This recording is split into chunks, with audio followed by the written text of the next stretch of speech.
Help us give a warm welcome to our special guest, John Faber with Hudson Forest Equipment.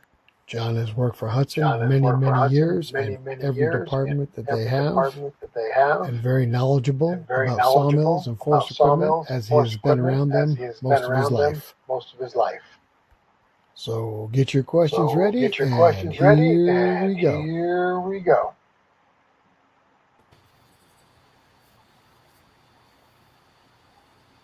Didn't realize that had an echo in it.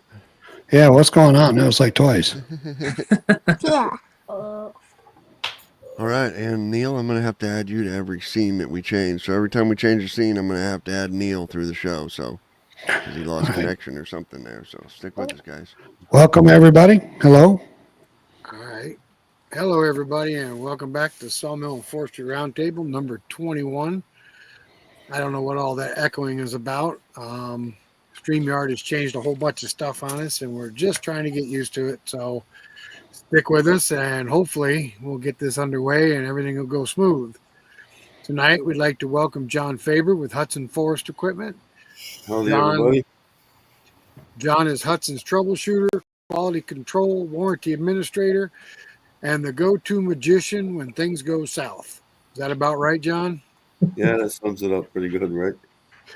Mike Spadaro, the general manager, was hoping to be here tonight, and he may join us a little later, and we're hoping he can get here. John is going to tell us about Hudson's equipment and some of the new mills this year and maybe things coming up in the future. John will take your questions, and believe me, with multiple sawmill ownership, John is very knowledgeable. So, John, if you want to go ahead and take it from here, tell us about Hudson, and maybe tell us about some of the new mills that they came out with this year. Well, Hudson's a home-based company right here in Barneville, New York. I'm in Boonville, but they started in Barneville. Started with small family business, took off. Employs a lot of local people right now, building the sawmills right from scratch. All the equipment, firewood processors, splitters, sawmills. You name it, if it's got the Hudson red paint on it, it's built by us, pretty much everything. Like any factory, we have to bring in motors by our, from other manufacturers. We don't build those, but everything is usually Vanguard, Briggs & Stratton motors, which are very good. They have a good warranty nationwide, worldwide actually. So if an owner has something wrong with their motor, they can take it to a local Briggs dealer and they can warranty it right there. Hudson's a pretty outstanding company. That's why I like working for them. Our equipment is simple based. So basically everybody can work on it. If you get one, it's not that hard to fix. And I think that's one of our biggest selling points is it's very easy to work on. You can buy parts locally. You don't have to hunt too much. We like to supply you with parts because ours are OME, standard parts that we use. But they're like belts and things like that. You can buy at your local stores and parts stores. And I'd like to mention that the Hudson mills are very welder friendly. Yeah, if you want to add to it, you can add to it. It's all structural steel, so very simple to weld onto them if you want to put something on it or change it for your own use. Now, the one thing I'd like to mention is that Hudson mills are built in the USA, and they are built right here in New York. That's correct. Every one of their mills are built right here in New York, correct? Yes. Yep, everything. We bring in the raw steel right there at the factory and goes through the cut shop, down to the weld shop. Welders put it together and on to the paint shop it goes and back up to assembly. And out the door, we inspect it, run it, and then we ship it. Their trailers as well are built right here in New York, correct? Yeah, that's correct. Yep. And your firewood processors as well, right, John? Firewood processors, the wood splitters. Yep. Yeah. You said something about the log loader. Well, What did you say about that? no, we don't build the log loader. Okay. We sell them. Okay. like You raffles sell them, and- but you don't build them, right? Right. Okay. Those are made by Uniforest. We're the main importer in the United States for Uniforest equipment. We sell a ton of it. It's very good, hard, durable equipment. The skid And- winches, the grapples, the rotators. They built to our standards, put it that way. Yeah, I've seen a lot of the Uniforest tractor winches out there. That seems to be a real popular product. It is. It saves so much work. I wish I'd owned one 20 years before I bought mine. You remember Brett is here. You remember Brett that you told he has a T.A. Smith sawmill? Yeah. I'll show the comment there at the bottom of the screen. Can you read that? Yeah, John, you'll be happy to know that the mat twisting on my belt and the T.A. Smith worked well. Mill worked. Yeah. Simple fix to a big problem for somebody, but Yeah, it was. It was a pretty simple fix. He brought that mill back to life. He found it sitting in the woods and located the owner, purchased it, and pretty much has got it back up and operating now. yeah, it's nice to see them old mills come back to life. There's a lot of lost knowledge that nobody even knows anymore. With the old circle sawmills, there's a few guys around that are still keeping it alive. But as they go away, the sawmills go in the dirt like everything else or the junk pile. Yeah. You have 2 circle mills, is that correct? Yeah, that's correct. Yeah. One's got the top saw, and the other's just a 52-inch straight. That's the Ireland. And which one do you use the most? I use the Ireland the most. I don't use the other one much at all, only if I got something really big. That's the one my father and I built when we first started the lumber company up here. So we built that right out of 5 different sawmills. We took the best part of each mill that we had in the junk pile and welded it together and made it work. Sawed millions of feet of lumber on it, I'll tell you that. Yeah, I bet you have. You guys got any questions for John about the Hudson equipment or their skidding winches or anything else? Just pop that question right up there. Yeah, we got conveyors too, hydraulic conveyors, regular drive conveyors. The new hydraulic one's pretty nice because it goes lower profile when you're towing it. So we can ship them on the trucks easier. The one thing I like about the Oscar line of your mills is all the Oscars are offered with the electric raise and lower on the head, and you can get a drive system for that mill as well, correct? Yep, any of the Oscars, you can put the power lift on it now. We sell a kit for the 330s. And then there's also a kit we can put onto the 528s, which is the smallest one. And you can also put the set works on if you put the winch on it. You have to put the auto feed system on there too before you Right. put the set works on, right? The power feed, yep. You don't Yeah. have to, no. You got to put the power lift on it with the winch, with the set works. But the set works will work without the drive, the feed. Yeah, yep, absolutely, yep. No, I didn't realize that. Sure. So you can actually buy an Oscar line of their mills, which is a manual mill, and as your business grows, you can actually grow the mill with your business. Yeah, that's the question I had was, what do you think is the most popular model they'll make? It's a 336, the Oscar 336. Yeah, that's a durable mill. It always has been. That comes already equipped with the power winch on it, so it's easy to put the set works on it. It's easy to hook up the power feed if you want. Yeah. Are you limited on length, or is it just how many carriages or tracks you want to buy? The length, you can buy as many as you want. You can go 70, 80 feet if you want. I actually used the Hudson mill to cut the tall timber ship mast.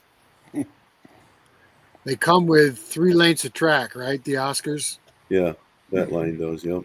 And how long a log will they cut with the 3 lengths? They're 7 17. foot, 3 7-foot sections, so you get 21 feet total. So you can cut 18 feet. 18 feet. Yeah.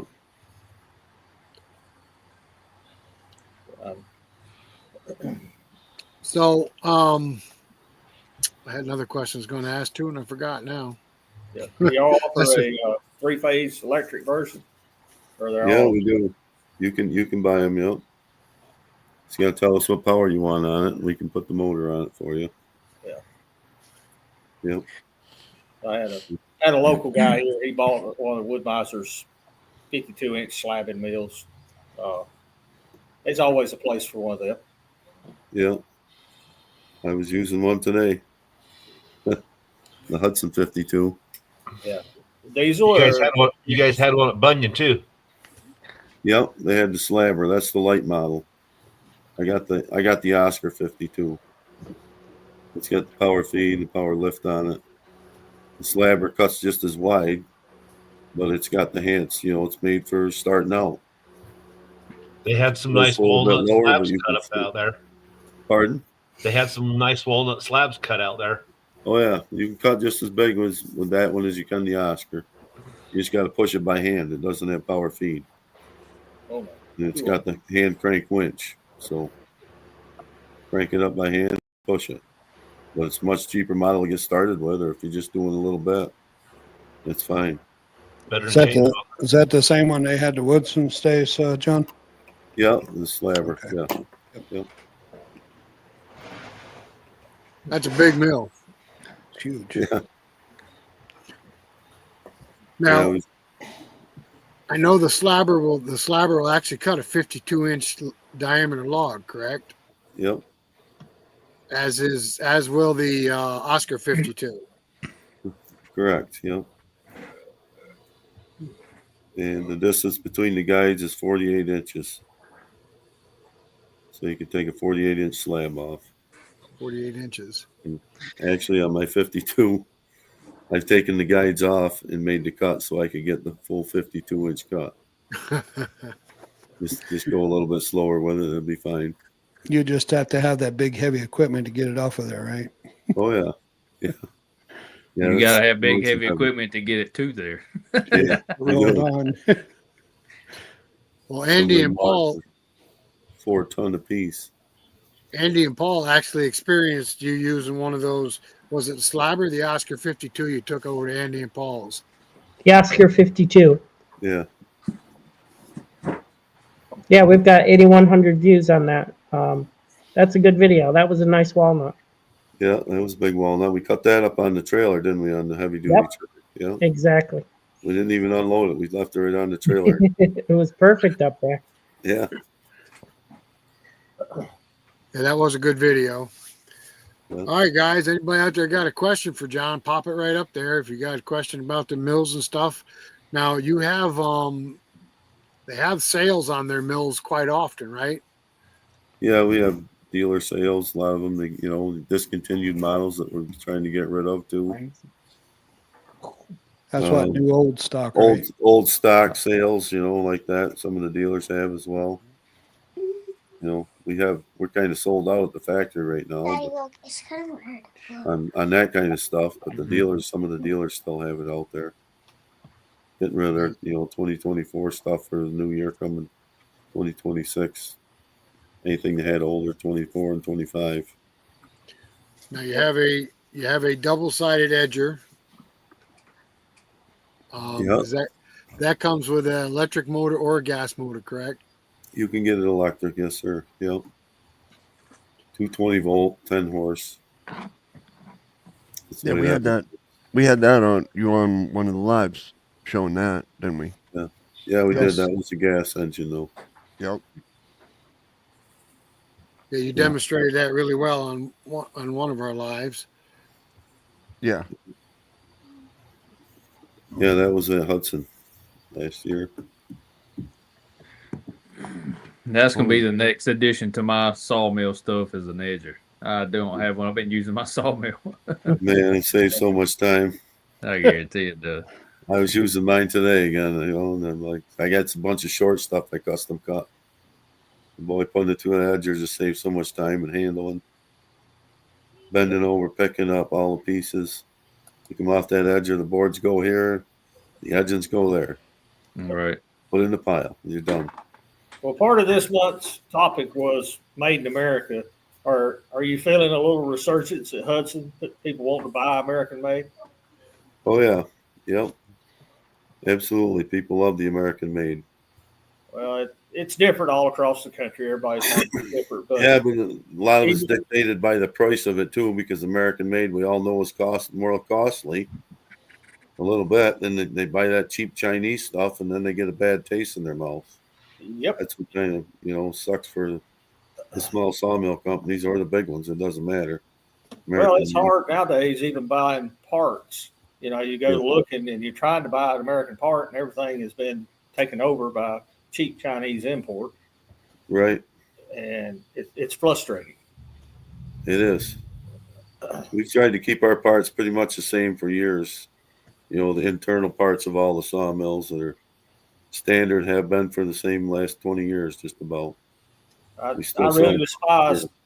really despise taking apart an American-made product, and you got a bearing gone bad, and it says "Made in China," and we got several bearing manufacturers, the best in the world in America, and we're buying that kind of junk because it's too cheaper.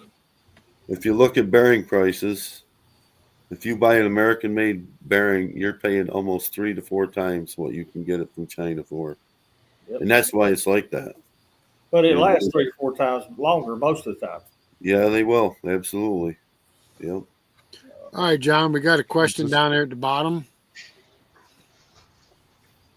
What was Hudson's biggest failure, and how was that failure corrected? Oh, gosh. The biggest one, John. I probably can't answer that because I haven't been there long enough. They hired him, but they got him trained up good now. So no, we really haven't had a lot of failures. The biggest failure I would say breaking shafts. And it took a long time to find out. Let's say it's that. Because that was one that was a puzzling thing for everyone, why the shafts were breaking. And took quite a bit of research to come to the bottom of it.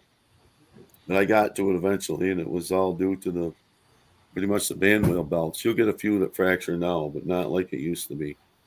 And if the band wheel belt gets out of round, it's going to break the shaft, or it's going to put excess wear on your mill and beat things up. You're going to break band blades. And you never know you can't really tell that it's doing that. But the biggest thing to look for is vibration. The engine shaft, the shaft on the engine. No, the band wheel shafts. Band wheel shafts. Yeah. On the drive side? No, normally on the idler side. We have more break on the idler side than the drive side. I've broken 2 on the idler side. Yeah. And that's a big shaft. That's an 1.5 inch shaft, right? Yeah, but that constant impact where it comes to a high spot on that pulley, that's what causes it. So that's when people call and say the shaft broke. We warranty our shafts and bearings for 6 years. Nobody else in the United States or sawmill companies that offer that I know of. Do you?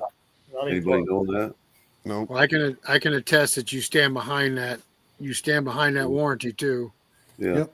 Both sides. So that's we know there was a failure there, but we finally got to the bottom of it, and it took a long time to figure it out because I guess nobody looked as close as I was looking at everything.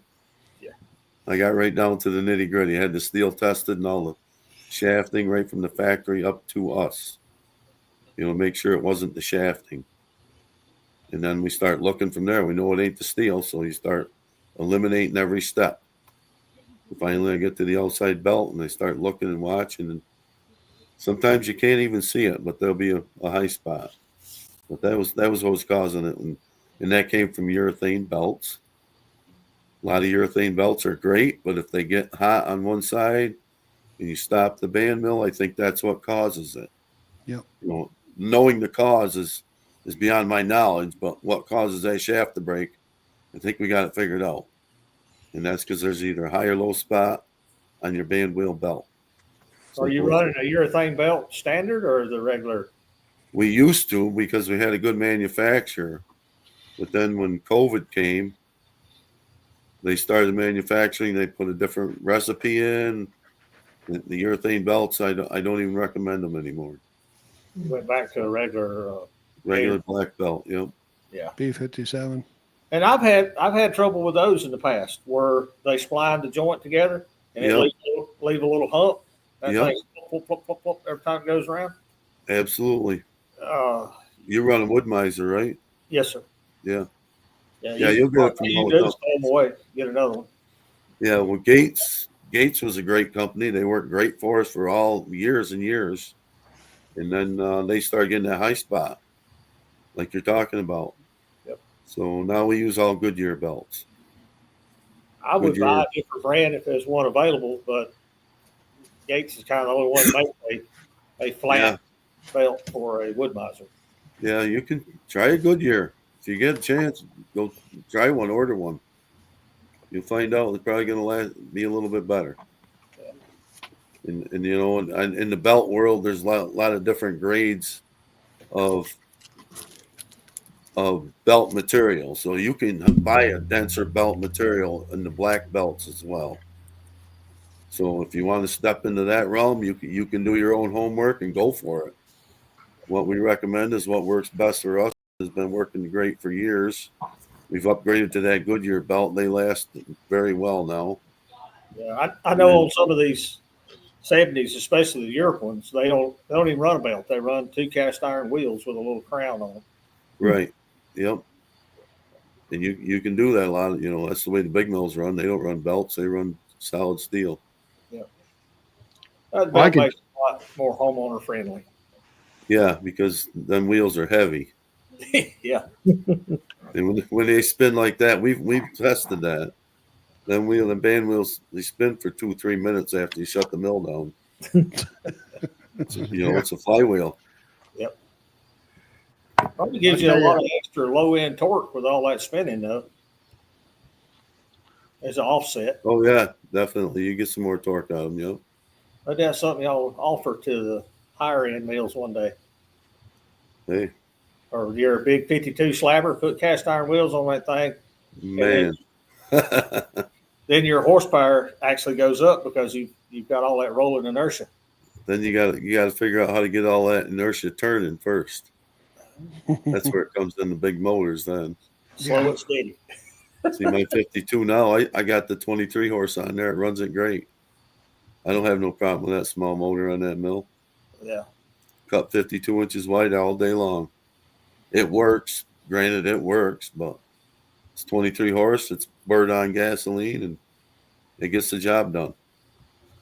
I run a 25 Kohler Commander for like 10 years. Run all day, hard as you want for 5 gallons of gas. Yeah. Yeah. I seen a question come up there about how to correct that high spot on the belt.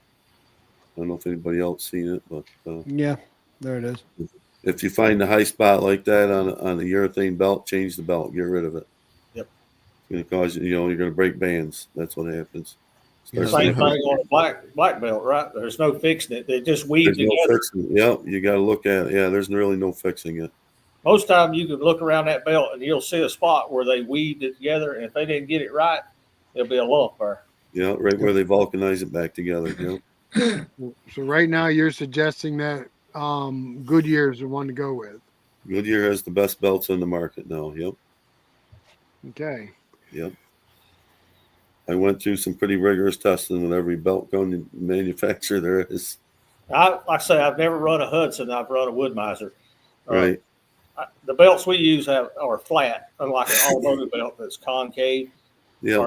Are the Goodyear belts flat that you use? They're flatter than the Gates were, but they got a good grip. They stick above the wheel far enough to grab your band blade good.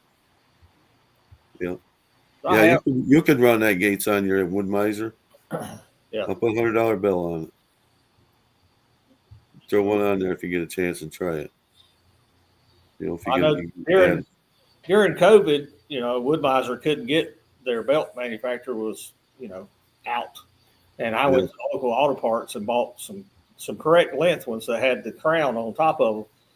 And I run just a little more blade tension to flatten that crown out, and they worked. Sure. But if you Yeah. over lubricated it, it would slide off. Yeah, it'll pop off from the over lubrication. Yep. But I had to run. I had to work. Yeah. You know, Got to make things happen. got to work. Yeah. Sawdust buildup. What about sawdust buildup? On what, Brett? I think he's On probably blades? talking about on the belt. Yeah, blades or belts or what? Right on your band belts, band wheel belts.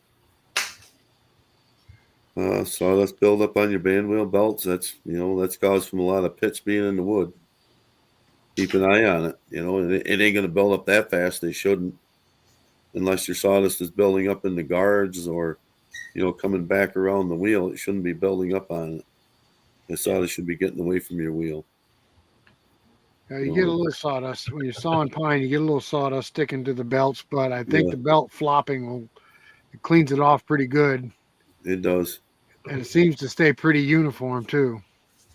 And the wiper system for the lubrication on pine helps tremendously. Mm-hmm. What's Yeah. Hudson's favorite lubrication? We recommend water, Dawn dish soap, and pine sol. Pretty simple. Got to. The sawmill manufacturer's got to recommend water and pine saw. Yeah. Pine sol cuts that pitch. That's what you're after. And If what it gets really gets use? down south, they use a lot of turpentine or kerosene still. Diesel. So John, Diesel. if you're not cutting pine, then you don't even need the water. Is that what you're saying? Yeah, I'd recommend water. Yeah. Yeah. I always recommend a little lubrication, even if you don't need it. It just takes the heat out of your blade. Takes the heat out of the blade, yep, so you don't get them hot and start tempering your steel and breaking stuff. Yeah. Even if you don't have the soap and pine saw, just put the Yeah. If I wasn't sawing pine, Oh, Oh man. you That's switch a over cramp to coming water. in my leg. But you need I something hate it when that happens. with the heat. Huh? Yeah, Tim went off too. Nope, I can't sit down yet. Jesus Christ. I'm sure you guys have had them before. I never had a leg cramp before in my life. Really? No. Quiet. The most fun was when you're asleep and you straighten your leg out. Yeah. Yeah. I think it's just the chair or something, probably. I'm stretching and pulling like a bastard for the last couple of days sawing. So. Yeah, but definitely on that pine, on the pine, that's what I mostly cut. I run diesel fuel. I've run the water and pine saw down here, and you use so much of it, and a lot of times you still have buildup. But the diesel fuel by far takes the lead over everything that I've used down here. Does it eat your belts up a little bit faster? It doesn't. No, I don't use. I mean, you need very little. Yeah, I mean, very, very little. Okay. Especially with the wiper system, you don't have it atomized and hitting everything and flying all over. So everything stays dry. Your sawdust don't cake up anywhere. That's that, and on anything. What'd you say you were running? Diesel fuel. Oh, okay. Yeah, they got a wiper system. Yeah. We've been impressed with the cotton spindle lube. It's been working well for us. What is it? The cotton spindle lube. Yep. Oh. There are I good haven't things tried about that. it. It's for people who don't want the diesel. Yeah. And it's so little of diesel fuel, it doesn't affect the wood at all. No, it doesn't affect No, the no. woods. One drop every 2 seconds. Mm-hmm. So back to that question that we were on there, right there. How do you correct the hind lobe? Nope. That's not it. There you go. The sawdust buildup on your belts. It's just scrape it off every time you change your belts. Every time you change your blade, I mean. Yeah.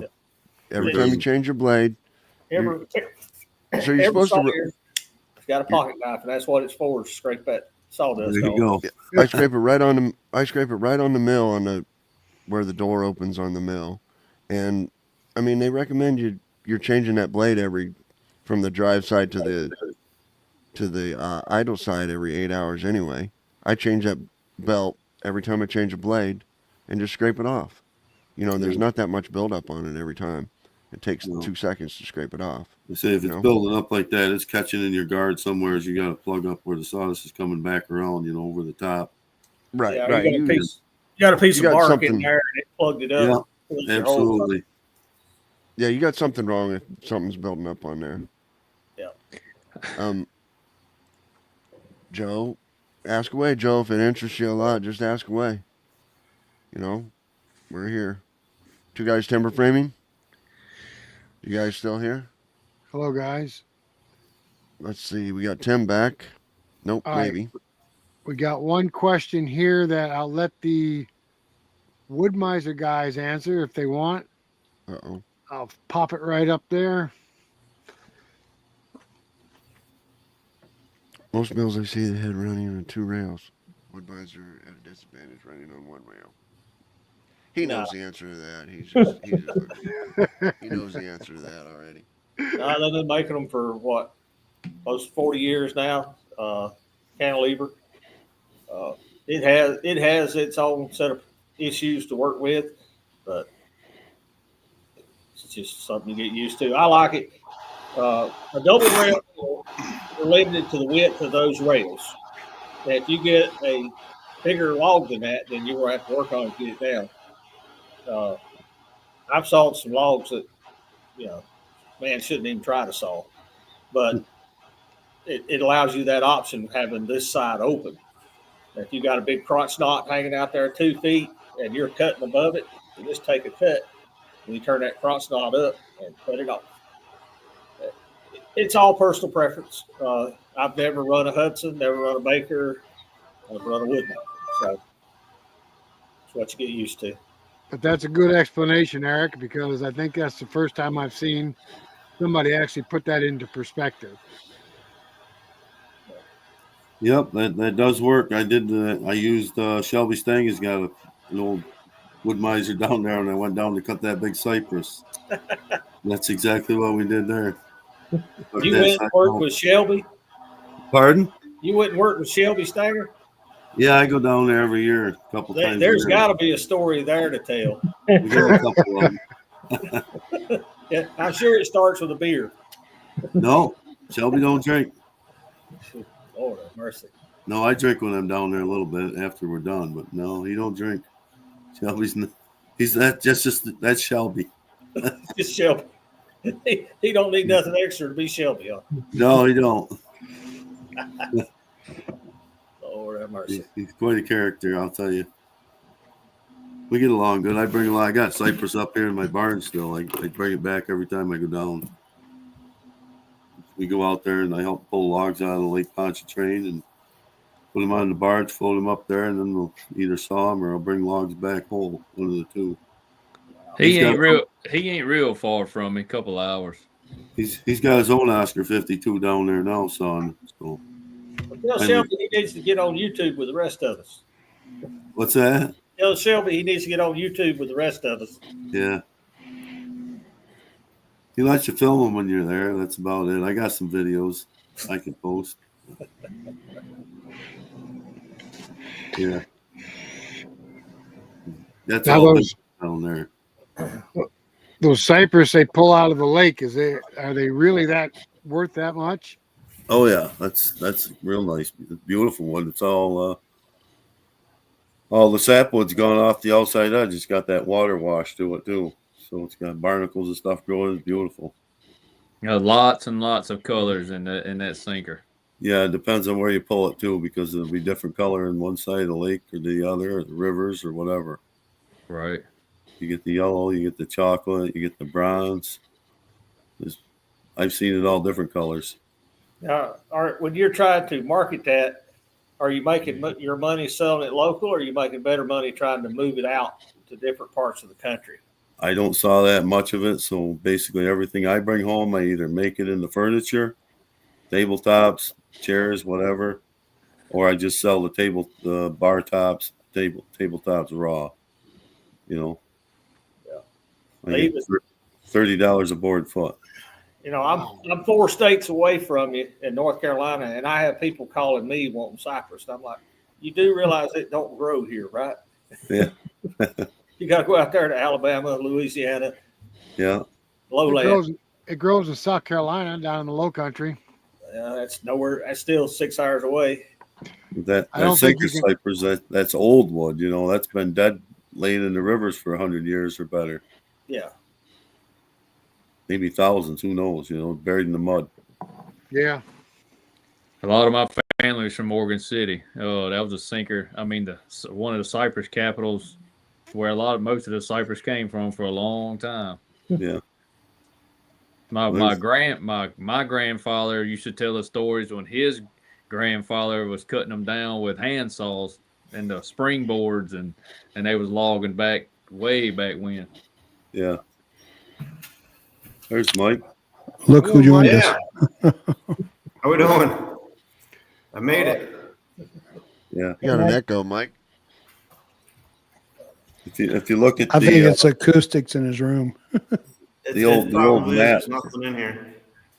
If you look at the maps of Louisiana from above and Mississippi and that, you Google Maps and zoom in close on the big forest, you see like a wagon wheel ring.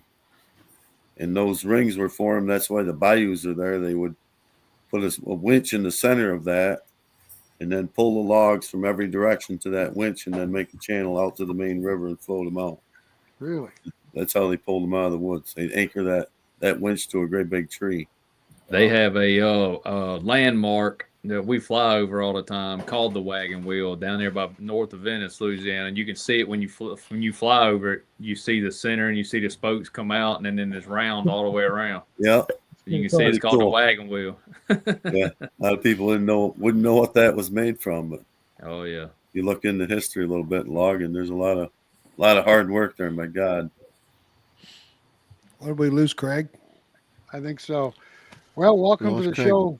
Welcome to the show, Mike. Mike is the general manager of Hudson Forest Equipment.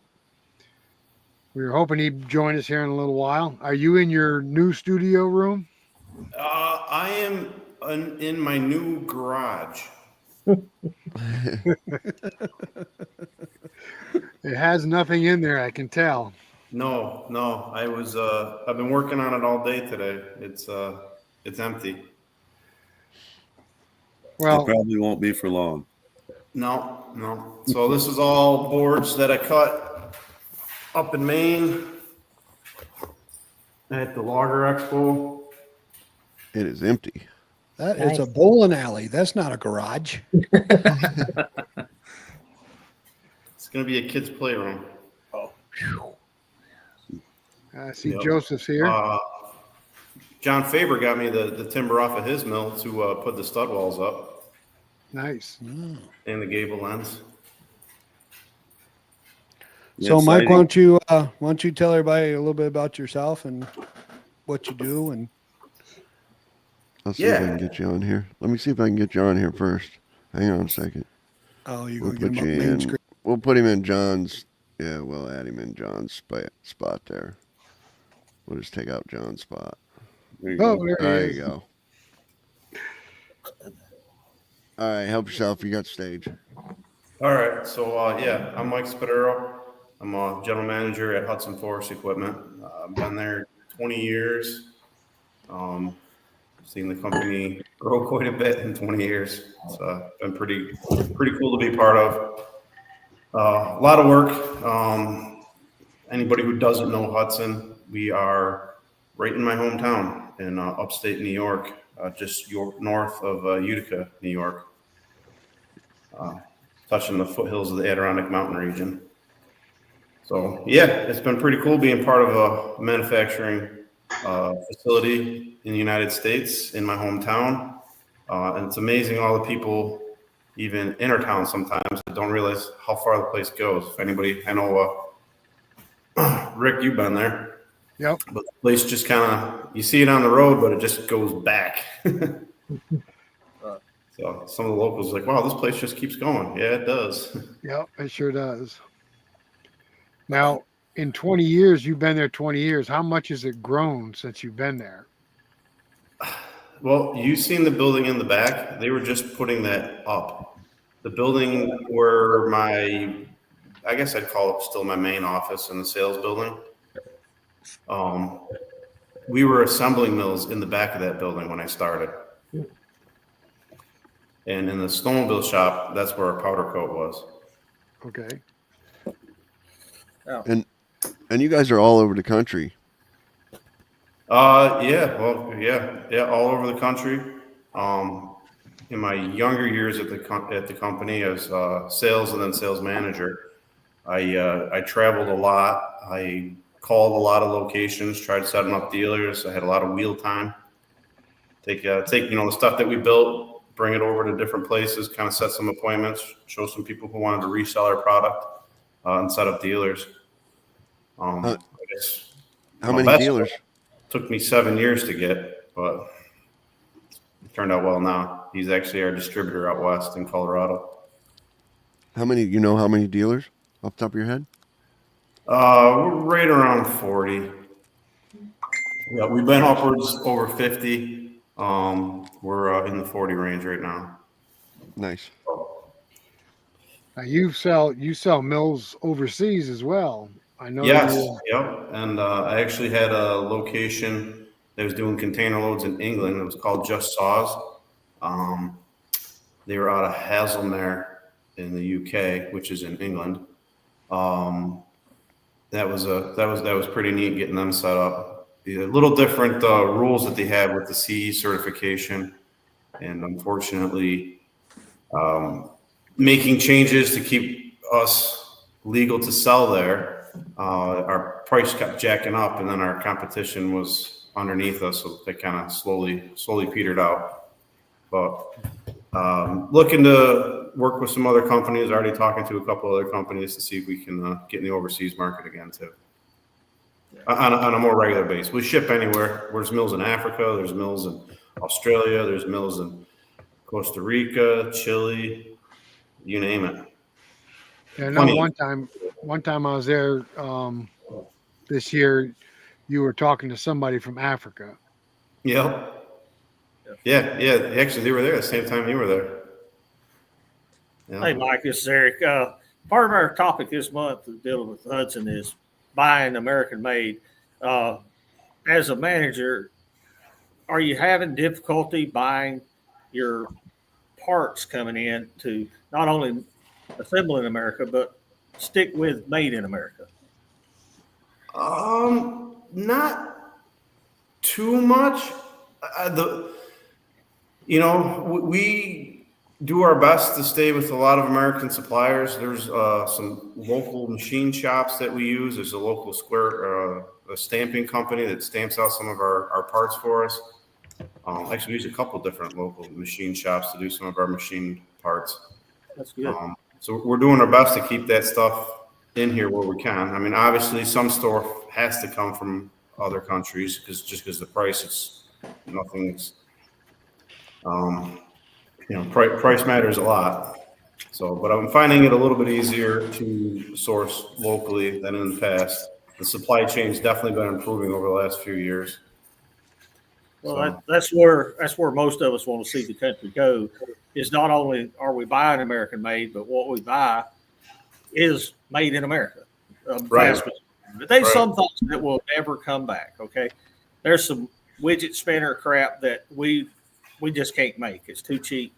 But when it comes to steel, aluminum, bearings, hard parts, we ought to be able to make that in America, and you buy it and put it on your product, and we buy your product, and it's 80-90% made in America. Right.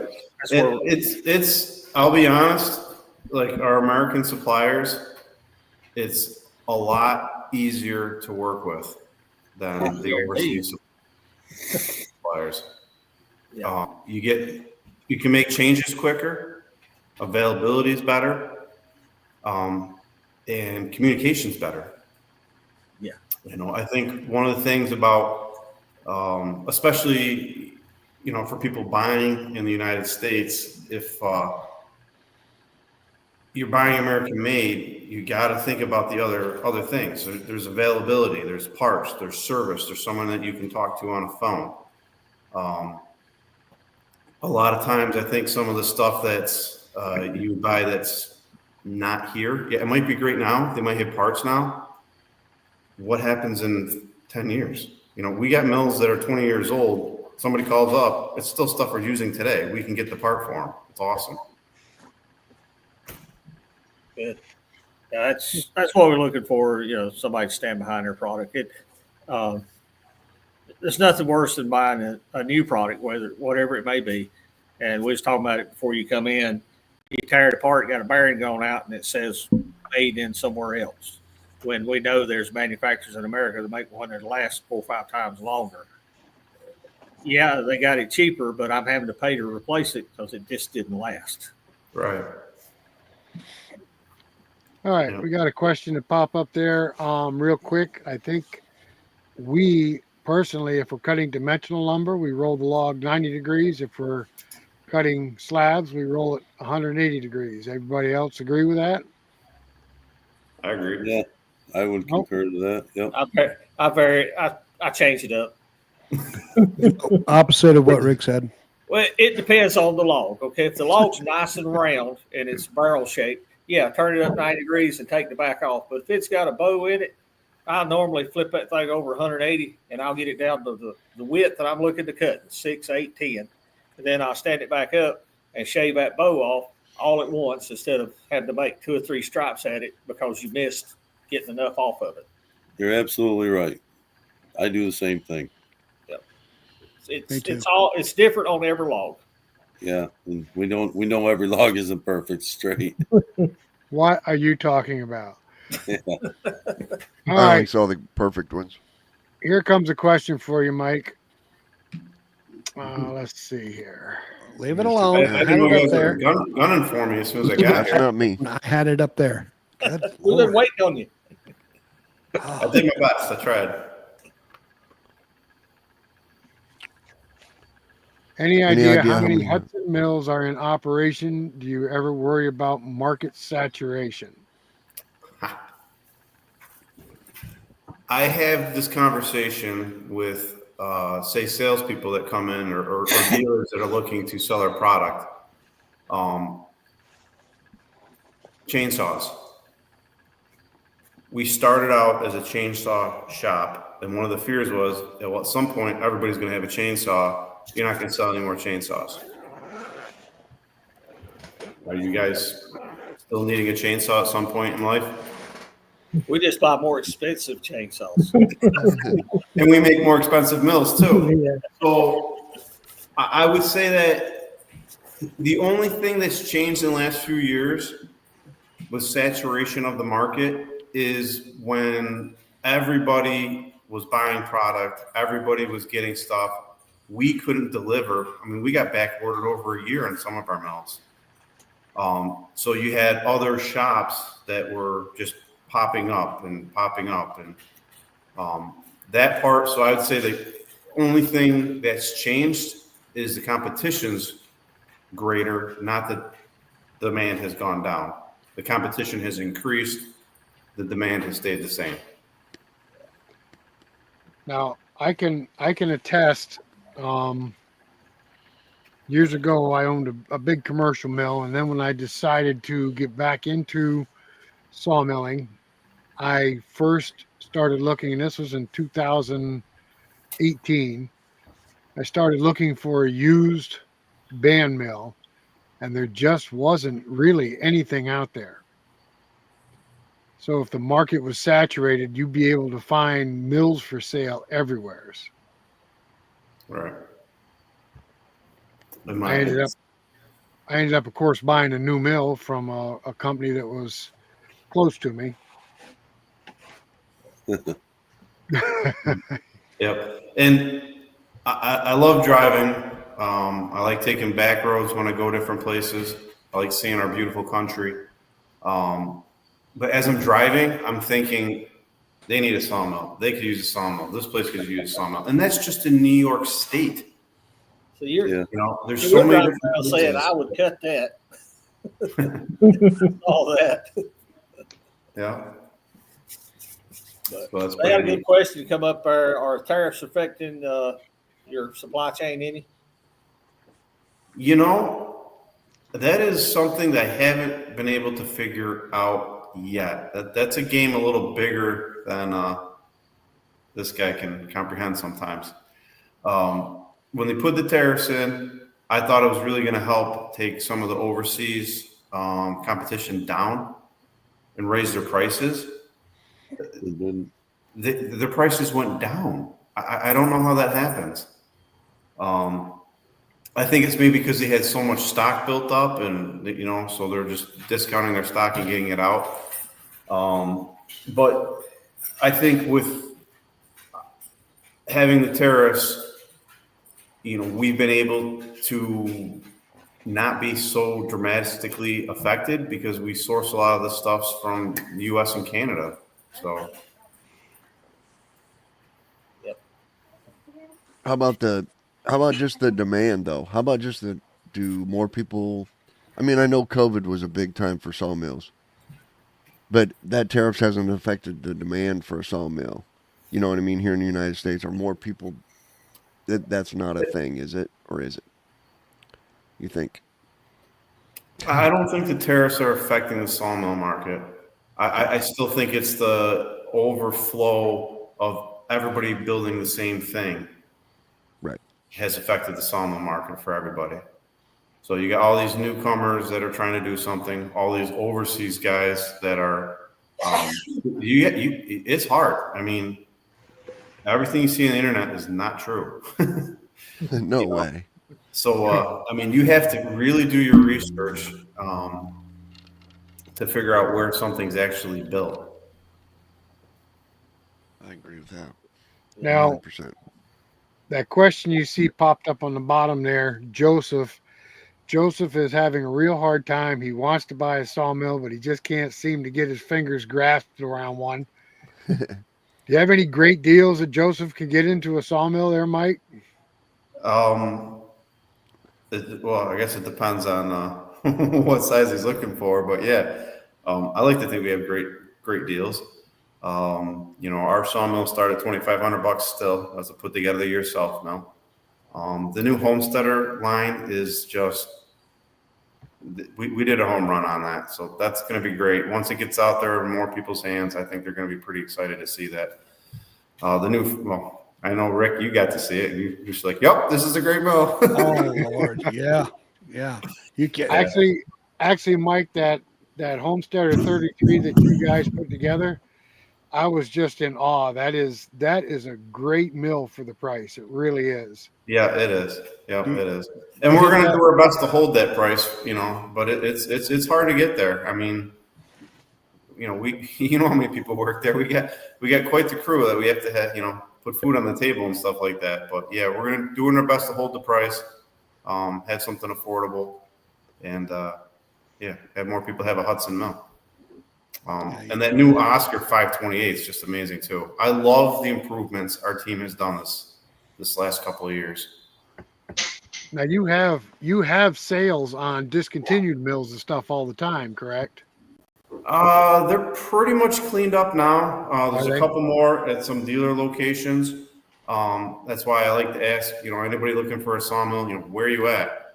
Everybody likes to call the factory because they think it's the best place to get a mill. That's not necessarily the case. We're stuck with what we're building now.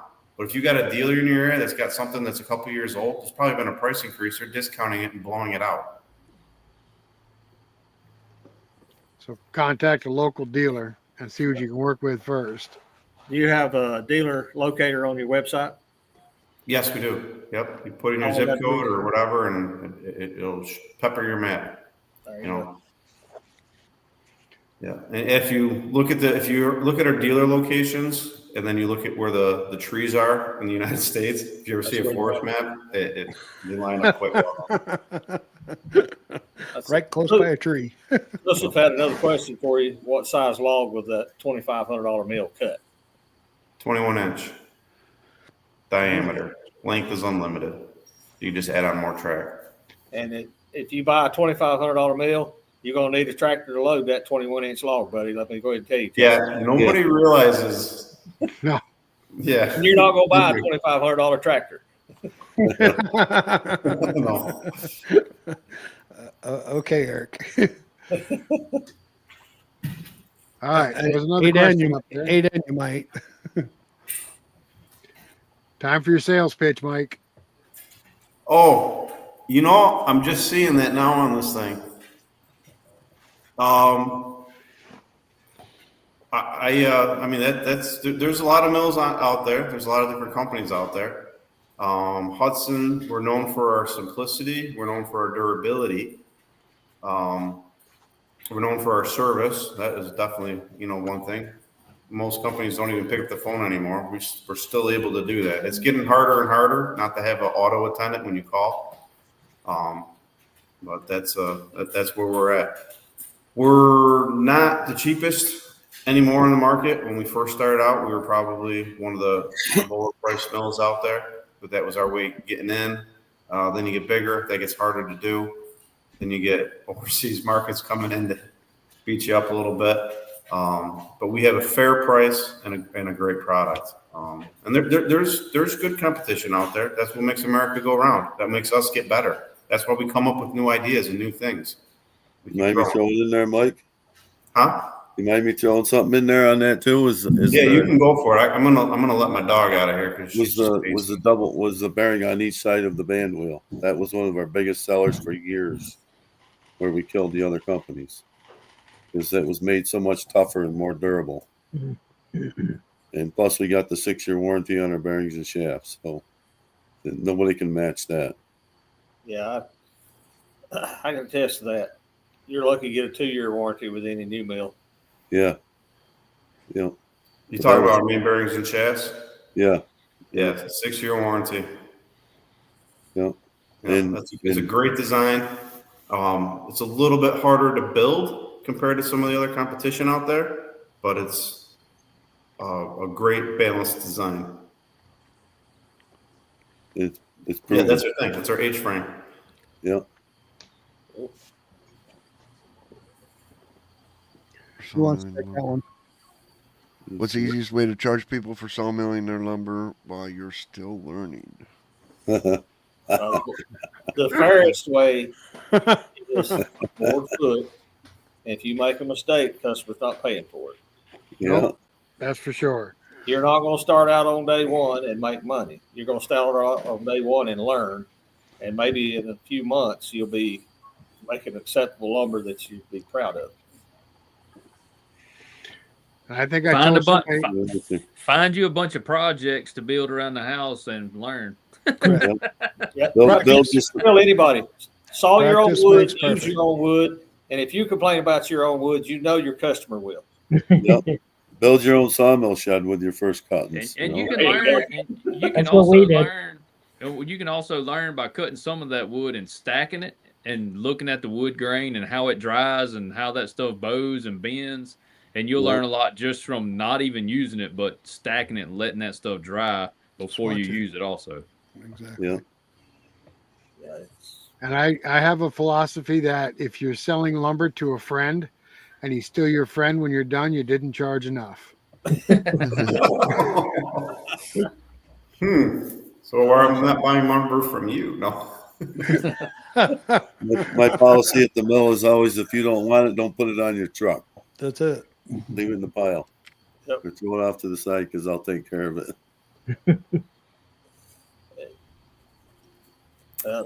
So I see that question down there. Delivery. I guess with Hudson Forest equipment, it's a lot of that, to answer that question, is dependent on the location that you're buying it from. We try to have local service. We try to have local dealers.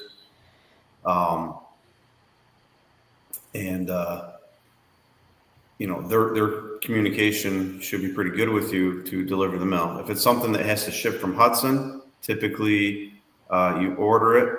If it's coming from a dealer, then the dealer's going to start communicating with you. If it's something that we're shipping, once it's shipped out, you're going to get notification. You're going to get tracking. Once it gets to your local terminal, they're going to call you and set up a delivery time.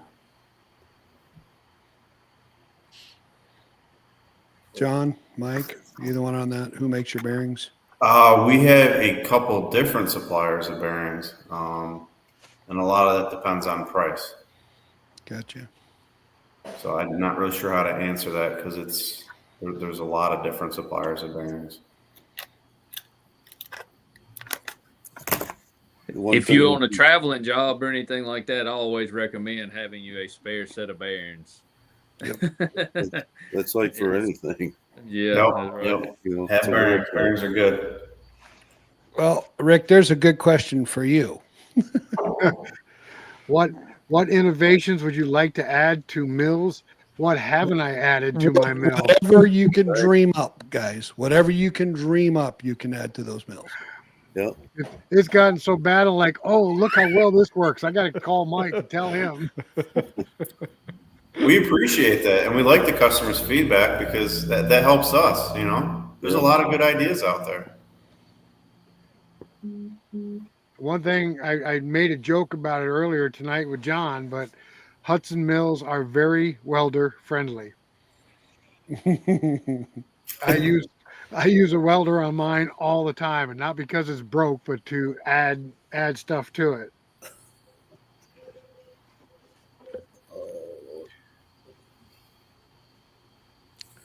Referred to as the beast. Yeah. I can contest to that. Mine's a Franken mill. You should have seen the conglomerate we sawed up today. Oh my God. Only Yeah, on a Hudson. If you could have seen what we cut up today, Mike, you would have been impressed because it was a tree crotch that had about, what we say, seven different branches different off of limbs it coming out of it. in But one big section. limbs. We're not talking about it. Was a silver maple. You know what they look like in people's yards. Wow. And there's probably 34 inches conglomerately put together. Yeah, we had to cut a little bit off of one side to get it through the mill. Did you guys video it? Oh yeah. All right, Oh, we so did it. we're waiting to see it. It'll be the video for Wednesday. Right, Tim? Wednesday, yeah, Wednesday. Wednesday, yeah. There's another one for you, Rick. And thanks, Neil. We had another 500 today. They don't stop, do they? Nope, they sure do not. What did I tell you guys about the steaks, man? I told you. I thought I was nuts. Another 500 today. Now, that's another piece of equipment that Hudson sells is a steak sharpener, and they have a very nice steak sharpener that'll do, what's the biggest to the smallest it'll do? They do 2.5 down to 1 inch. 2.5 down to 1 inch. Yeah. And I looked at their machine and I'm like, boy, that's interesting, but is there really a market in steaks? And John said there is a big market in steaks, and he was not wrong. We started making steaks, and it's just gotten crazy. And once the growing season was over with, we were still getting hit with landscapers and construction people. And now we're getting snowmobile clubs buying steaks from us for signage. Yeah. Yep. It just doesn't end. Yeah. I usually get 1 or 2 big orders in the spring. This past order was 20,000 for that one farmer. How do you sharpen yours? I don't sharpen them. They don't sharpen them. They use them square. They do just fine in the soil that they're in. Yeah. In clay? It's not clay. It's where not? They are. Oh, okay. It's not too bad. You won't drive no square peg in this Polk County rig clay. There's some areas around here an auger has trouble. Yeah. Neil, where are you from? I'm South Mississippi. Okay. All the way on the coast. So you don't have to worry about making steaks for snowmobile trails, huh? Absolutely not. What's a snowmobile?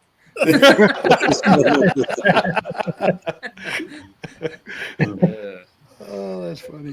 What do you make your steaks out of, Neil? Pine? I just use pine. That's all they use. They usually get 2 to 3 years seasons out of them. They pull them up every year, bundle them, get them out of the weather, and so you figure they only stay in the ground for a couple months, and they pull them right up and put them out of the weather. Right. Yeah, there's a huge industry for steaks. It just people don't make. There ain't enough steak makers out there to satisfy it.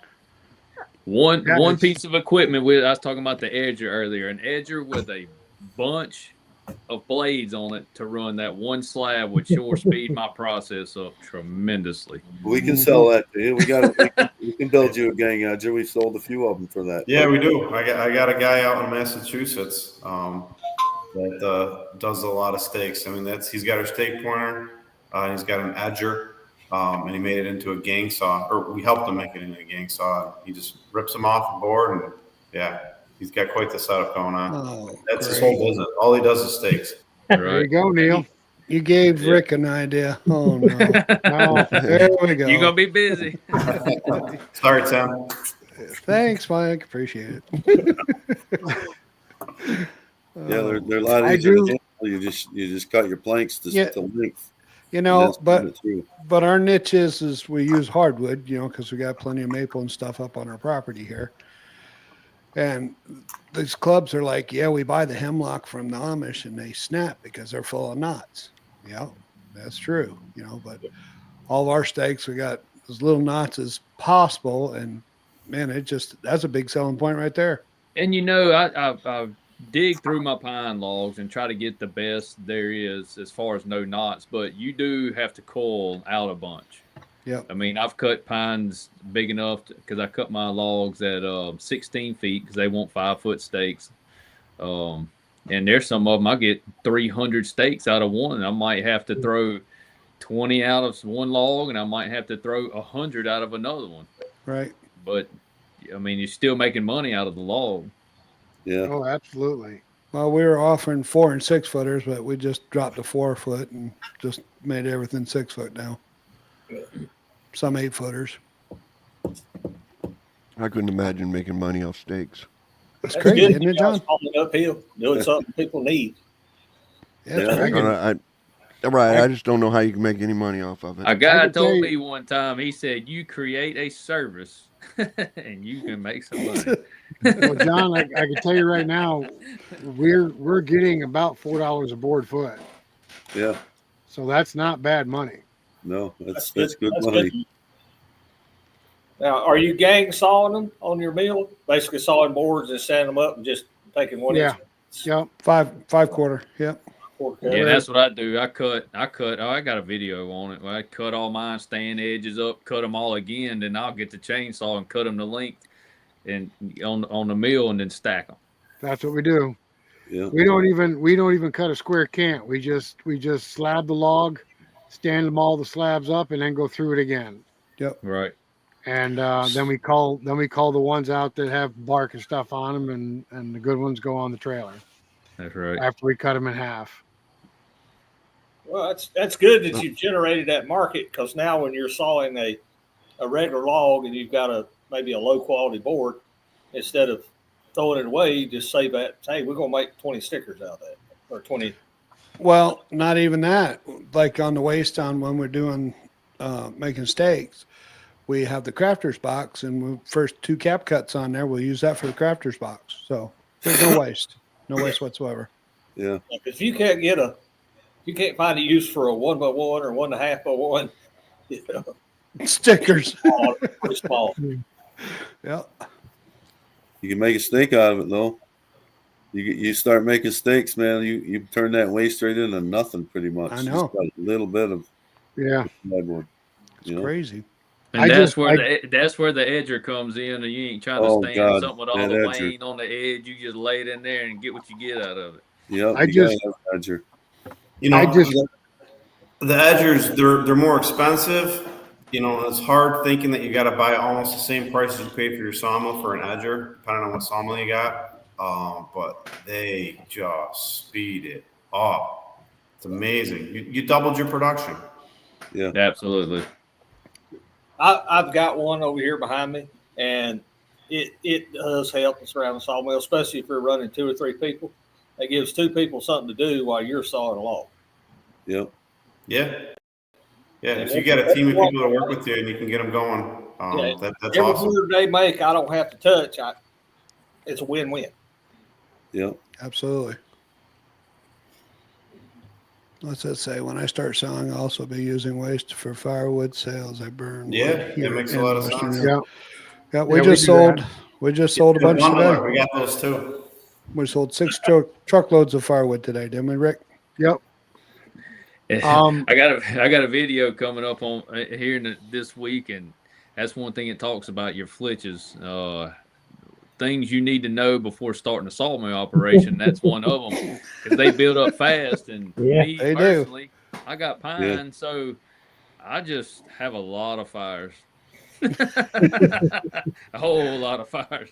Bonfire at Neil's house. Oh man! And it's the Did you dry put this- season. My pile is so monster right now, but now I got to wait till we get some rain. Did you put this question up for Neil? Yes. Well, you just got to check your local markets. I mean, your feed stores, your co-ops, and things like that, selling for a certain price. Me, I cut way cheaper than that because most of the orders I get are from bulk orders. Kind of fill out what they're looking for as far as a price and work with them and negotiate and settle on a price. Them tomato steaks or landscaping steaks, you go to just say a box store like Lowe's, them things are outrageous for a 2-foot steak or a 3-foot steak. It's unbelievable the price of Yes. them things. They are. So it's really just you got to put your leg work in and dig around and try to find out what they're going for and beat it by just a little bit, and then advertise, whether it's Facebook or however you want to go on that route to do it. Look at your construction supply companies because surveying on the construction sites, you use tons and tons of stakes. Yeah, any That's of your when I surveyors. realized there was a shortage for stakes, because I was into that, building roads and bridges and fixing buildings and all that. And every survey year you start in the spring, you're trying to find enough stakes for the job, and you got to do 8-10 miles of highway. There's a lot of stakes. Let me tell you what. Yeah, concrete guys, house builders. Yeah. I mean, Foundations, it's all yeah. there. Believe it or not, these little hardware stores also hit you up, Right. And if you Absolutely. do bundles like 25 bundle in a bundle or whatever, who was it we was talking to, Rick, where we got them doing steaks? Oh, were it was selling- one of the YouTube channels. I can't remember the name of it. They were selling bundles to a hardware store. 25 25. bundles of 25. Yeah. So, Yeah. The thing I was thinking, we have a couple snowmobile clubs that's gotten stakes from us here recently, and they got 6-footers. And I'm thinking if we have a winter like we had last year, those signs are going to be pretty low to the ground. You start cutting them 10 foot, Rick. I know. Tell Rick, them, Bill, we see about that much snow, maybe. I get that. Last year was a freak thing down here. It actually, the beaches, the sand were covered in snow, and I'm about 15 miles off the coast. And if you went 10 miles north of me, there was no snow. So it was like on us and over the water. I mean, it was insane how that happened. Yeah, it was insane for us last year too. Rick, will you please answer Brett's question there? We were talking about that yesterday. We started advertising on Facebook Marketplace, and then just word of mouth has taken off. Yes. Word of mouth is amazing. Yeah. Just happens to be the week we're in, but that's our main advertising right now is word of mouth. And that was a question that you had answered earlier, Mike, was about the customer service. These days, you go into any kind of store, self-checkout, you can't get nobody to help you. Customer service goes a long ways with people, in my opinion. I'll go out of my way to go to somewhere that has someone I can talk to and not just push to the side and you go do your own thing. Yep. Yeah, our one of our side, we have a store frontage obviously at our manufacturing, but we sell steel chainsaws and we have a service shop there. There's people that travel all over just to come back to our shop. So it's worth it. Yes. Well, that you got The that extra help with people and the extra time. you got that cool chainsaw museum up there. Yeah, That's awesome. That's awesome. It's cool working in a place that's been there for a long time. There's a lot of old stuff and cool stuff that's happened over the years. As many times as we've been in there, every time we go in there, we look, oh man, isn't that cool? Isn't that just so cool? You wouldn't want to be the one handling them, though, would you? No. I'm glad technology's better. Yeah. That's why Well, everybody's all still like- buying chainsaws. We all Some of like those to deal with chainsaws up companies there, that I don't know when we how they call did them, it. I really don't. They answer their phone. What's that? So we all like to deal with a company that you call, like Hudson, and a real person answers their phone. You don't have to spend 5 minutes trying to get a department. Just, hey, I need Joe in parts. You know, we appreciate that. Yeah. I run a business. I run a small business, and when you call my number, this is what you get: my cell Yep. phone. Yep. You don't get an answer service. You don't get my wife. You get me, and I appreciate that out of a big company. I know it's hard to do, but Yeah, well, we try to screen all the calls. Hey, when they thank you, come in. Andy and crew. Be blessed. Yeah, we try to screen all the calls so we get you to the right department, too.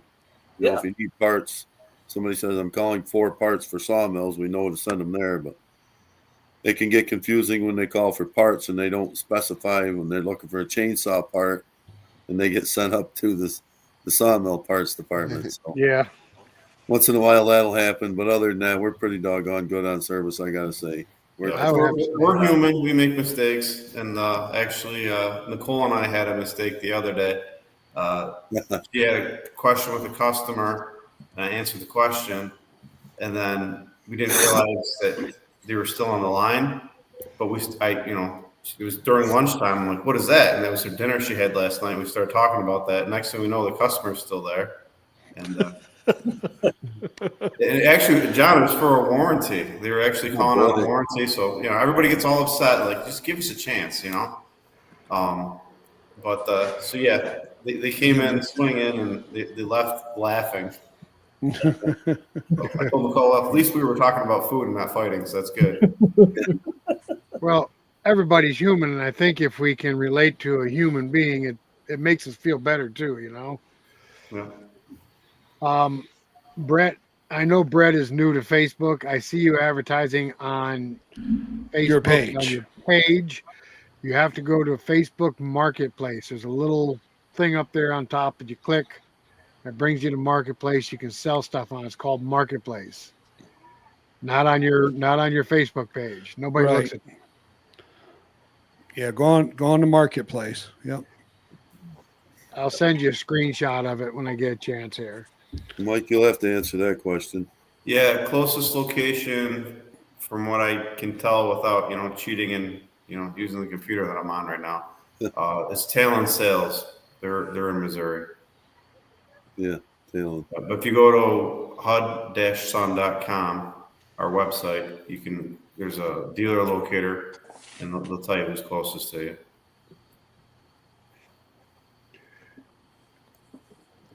I can give Joseph an address where he can go get a wood miser if he's sneaky enough and quiet. Hey Joseph, there's one up north by Rockford in Rockford, Illinois, I think, somewhere up there. Oh, By the okay. Wisconsin line. And then you got to throw a plug out for Indy because Wood Miser's right there in Indianapolis. That's just a couple hours away too. Yeah. Yep, they are. But yeah, they're not far from us. Well, I can tell you right now, I've witnessed it that Hudson and Wood Miser are very friendly with each other. Oh Yes.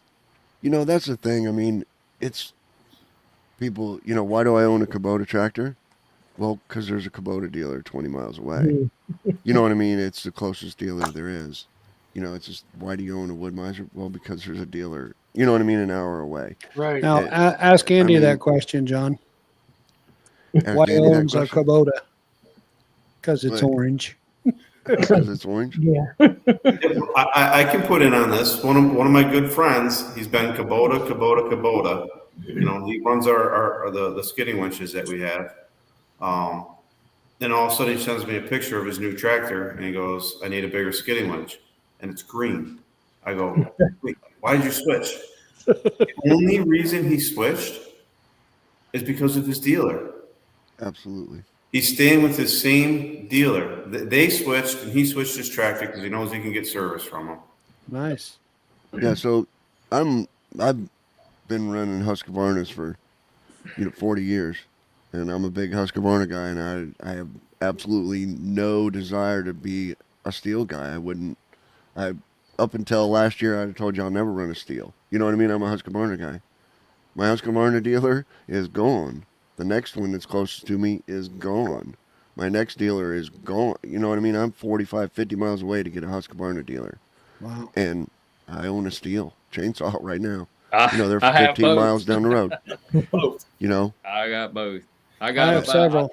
I think I got 3 or 4 of each, to be honest And- with you. You got an And I addiction. mean, that's the only reason I own a steel is because the dealer's 15 miles away.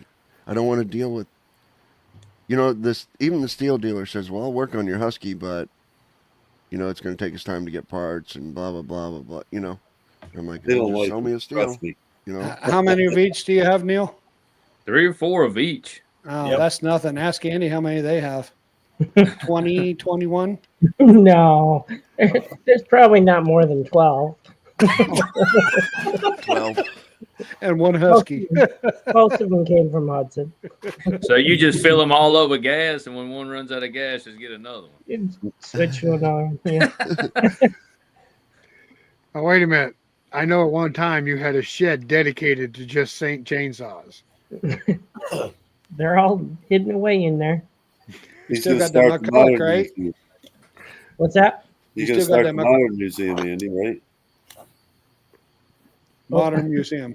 Modern chainsaw museum. Yeah, Modern Chainsaw Museum. You Not get as- you Not keep uh, as good as Hudson though. They've got a 2-man McCulloch hanging from the ceiling that I used to be on the end of in the early 70s. My dad had it, and Dutch Elm was going through, and he was cutting elm like crazy for heating the house, and I hated being on the other end of that thing. I would say. Yeah, they're a heavy saw to move. Brett's asking Cookie about business. cookies. Oh my gosh. You guys selling a lot of the cookie cutter holder, Mike? That's one of the things that's cool about when you bring out a new product. Everybody likes new products, so I don't know if it's the just because it's new or history. So I can't really answer if we're selling more or not, or we just needed to do it sooner. Gotcha. But it's pretty neat what you can people are amazing.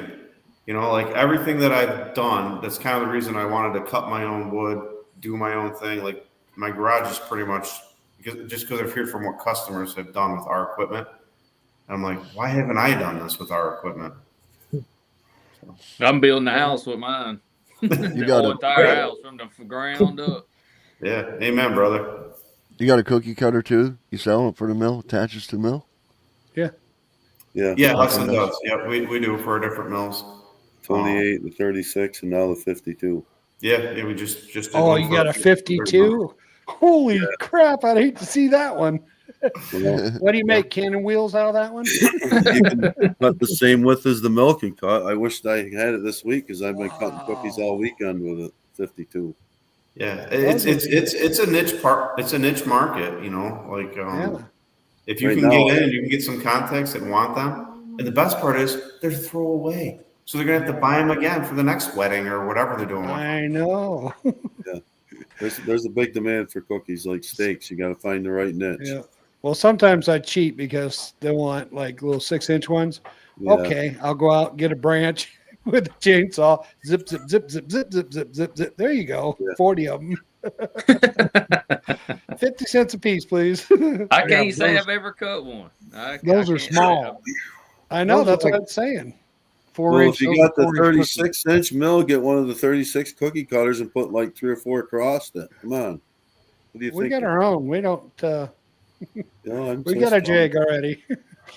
I know you got a jig. Use it. We do. Put 3 or Crafty 4. people just love them. They eat them up. Yeah. And I don't know how everybody got into it because they check when they dry. They check. You can't stop them. Period. Yeah. So, You got to sell them green. Sell them quick. oh yeah. But Well, like I think- Mike said, they buy them for like weddings or something for table settings, and then they throw them away. So if you cut the tree when the bark The tree I sold was for a wedding, And I told them I would do them a day or two before they needed them. That way they would stay around and not just shatter. Yeah. Yeah, well, I've been reading up on how to do that, how to preserve them from checking. Yeah. And if they soak them in like a linseed oil, Yeah. or like a teak oil, and it seals the whole wood, then it just stays the same. Huh. Yeah, we've been told if you submerge them in mineral oil until it stops bubbling, they won't split. Yeah. But I just sell stuff. I don't make stuff. Yeah, I gotta try that yet myself. I haven't tried it. I turn trees into logs and logs into boards, and if I have a problem, I talk to you. Well, that ain't very often, Rick. Once in a while. It gets to be too much when you're trying to be a furniture builder and a sawmiller at the same time. Yeah, it does. It can get overwhelming sometimes. Well, a couple of years ago, when the market kind of slumped a little bit, when people were going back to work from COVID and the free money wasn't there to go buy stuff and try to be a woodworker, we decided to build raised garden beds. Mm-hmm. It's not hard. You slam 6 boards, 4 boards together in a rectangle and stick it out there. You don't even have to have a bottom in it. So easy. Yeah, so easy until people say, "Oh, can you make 20 of those for me?" Yeah. He got us into that one. No more. We got out of that quickly. Yeah, real quick. So I knew that, being that this was a American made, you know what I mean, show, and we wanted to bring the American made thing into there. And I knew somewhere in there was going to be the customer service. You know what I mean? You just can't. You buy a sawmill off Amazon and there's nothing. You know what I mean? You've got to have somewhere to go to get that. And I knew that was going to be part of our American made show. I just knew that was going to come in there. Somewhere was going to be a dealer, and where you can find a local dealer. Not just American made stuff. You know what I'm saying? Yeah. Okay. Yeah, no, very much. I knew we were going to go there. Somebody to talk to on the phone. Yeah, and in part, and I mean, when I come to you and I say, "Look, I've had my mill for 20 years and this happens." Now, I don't expect you to say, "Okay, here's your money back." You know what I mean? I'm just looking for you to help me fix it. You know what I mean? And give me some advice on fixing it. I'm a sawyer, not a mechanic, and that's what I'm looking for. I think that goes along hand in hand with the American made, you know what I mean, saying too. Yeah, a lot of the old mills are being resurrected. I've been taking tons of service calls on mills that are 15, 20 years old. They're buying parts. We still carry them. Pretty much all the same. So I see a lot of resurrecting mills coming back. And I think it's the older generation is dying off, and these mills have been being passed through the families. And that's when, my grandfather owned it. And my father said, let's use this mill. So that's what they're doing. They're learning together. Right. So, and even if you're not making money with a mill, if you have access to trees, they are a very handy tool to have around your place to be able to construct barns, sheds. Yeah, I mean, the options are endless, but just another handy tool for your I guess homestead. Yeah, it's freedom. Owning a sawmill is an extra freedom. You're not going to be regulated. You don't have to do the same sizes of boards that you have to get off the box stores. You're 100% in control of what you're building. Well put. Very well put. Well put, yeah. That's our situation. We have 144 acres, and we have enough firewood to heat our house for the next 5 years. What else do we do with it? And that's when we got interested in the mill. Yeah. I just built a I think you guys have enough firewood to heat the neighborhood for the next 5 years. we seriously give away firewood to. I know you do. 5 I know neighbors. you do. So. A lot of it's cherry. I could thump you. Thump. We don't burn cherry anymore. Oh, you don't? What are you doing? No, we give it away. Oh, so they can get the arsenic? Okay. So, Mike, is there anything new that you guys are thinking about building coming down the pike that you can share with us? Or Well, there is some stuff new that's coming down the pipe that I'm super excited for, but I'm not going to share here. And it's actually exciting because it's new, but it's not actually new, but nobody's doing it. So I can't wait to have that released. New for us has been the improvements on some mills. You know, the Oscar line's taking some improvements. That Homestead line's taking some improvements. We had the new products. A lot of the accessory stuff is new for us. So that's what's pretty neat. You know, instead of doing it our way, if you guys want to try something else, do it a different way. You have more options now. The build your own wood splitter that we're doing, that I think we did. I don't even know. That's been great. That was a great idea. So that's been doing well. So you can get a base model wood splitter and add whatever you want to it for the most part. So I would say the flexibility has been nice to see. Well, I know you guys I know you were calling that there, Rick and Tim, but we're going to leave that one quiet for now. I know you guys are going to have a lot of success with that new HFE line. That is a beast. And I swear to you people, it is a beast. If it was out when we were first got our mills, we would have got those. I guarantee it. Yeah. And we got the shingle maker that's coming out to another accessory. So that hasn't been released yet. I wonder where we got that idea. Cool. Shingle. nice. Yeah, any accessories for these mills are great. I mean, there's so many things that they can do instead of just cut boards, you know, like make shingles and stuff like that.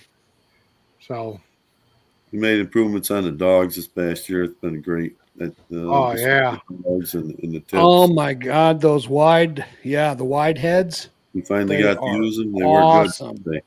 They oh, are they were on awesome. that. They were on that night. Yes.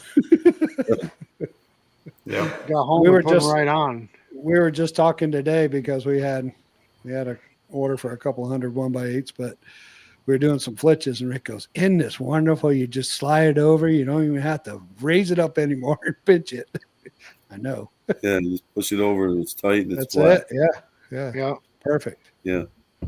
Since we don't have an edger, so we have to do that. Yeah. You guys got to get one. Come on. No. Yeah, we got to get one. No. The gang saw attachment. Yeah. If you have one you want to if you have one that you want a customer to test for you, let us know. Well, and I'll be a testament also for your guys' debarker. I mean, I've got one of those on the mill too, and that saved my blade more than a little bit. Yeah. Yeah, not to mention the put 'em stumps on. he took down in his yard. Yeah. No, I saw Dan doing that with the roots. For That's the a great lawnmower. idea. Yeah, that works great. I did it the minute I saw it. Yeah. I love it. What's Lucas saying here? Oh, that's a good question. I can tell you right now, because we have a band sharpeners, I can get sometimes 10 sharpenings out of my bands if I'm real light when I'm sharpening them. And that saves a crazy amount of money.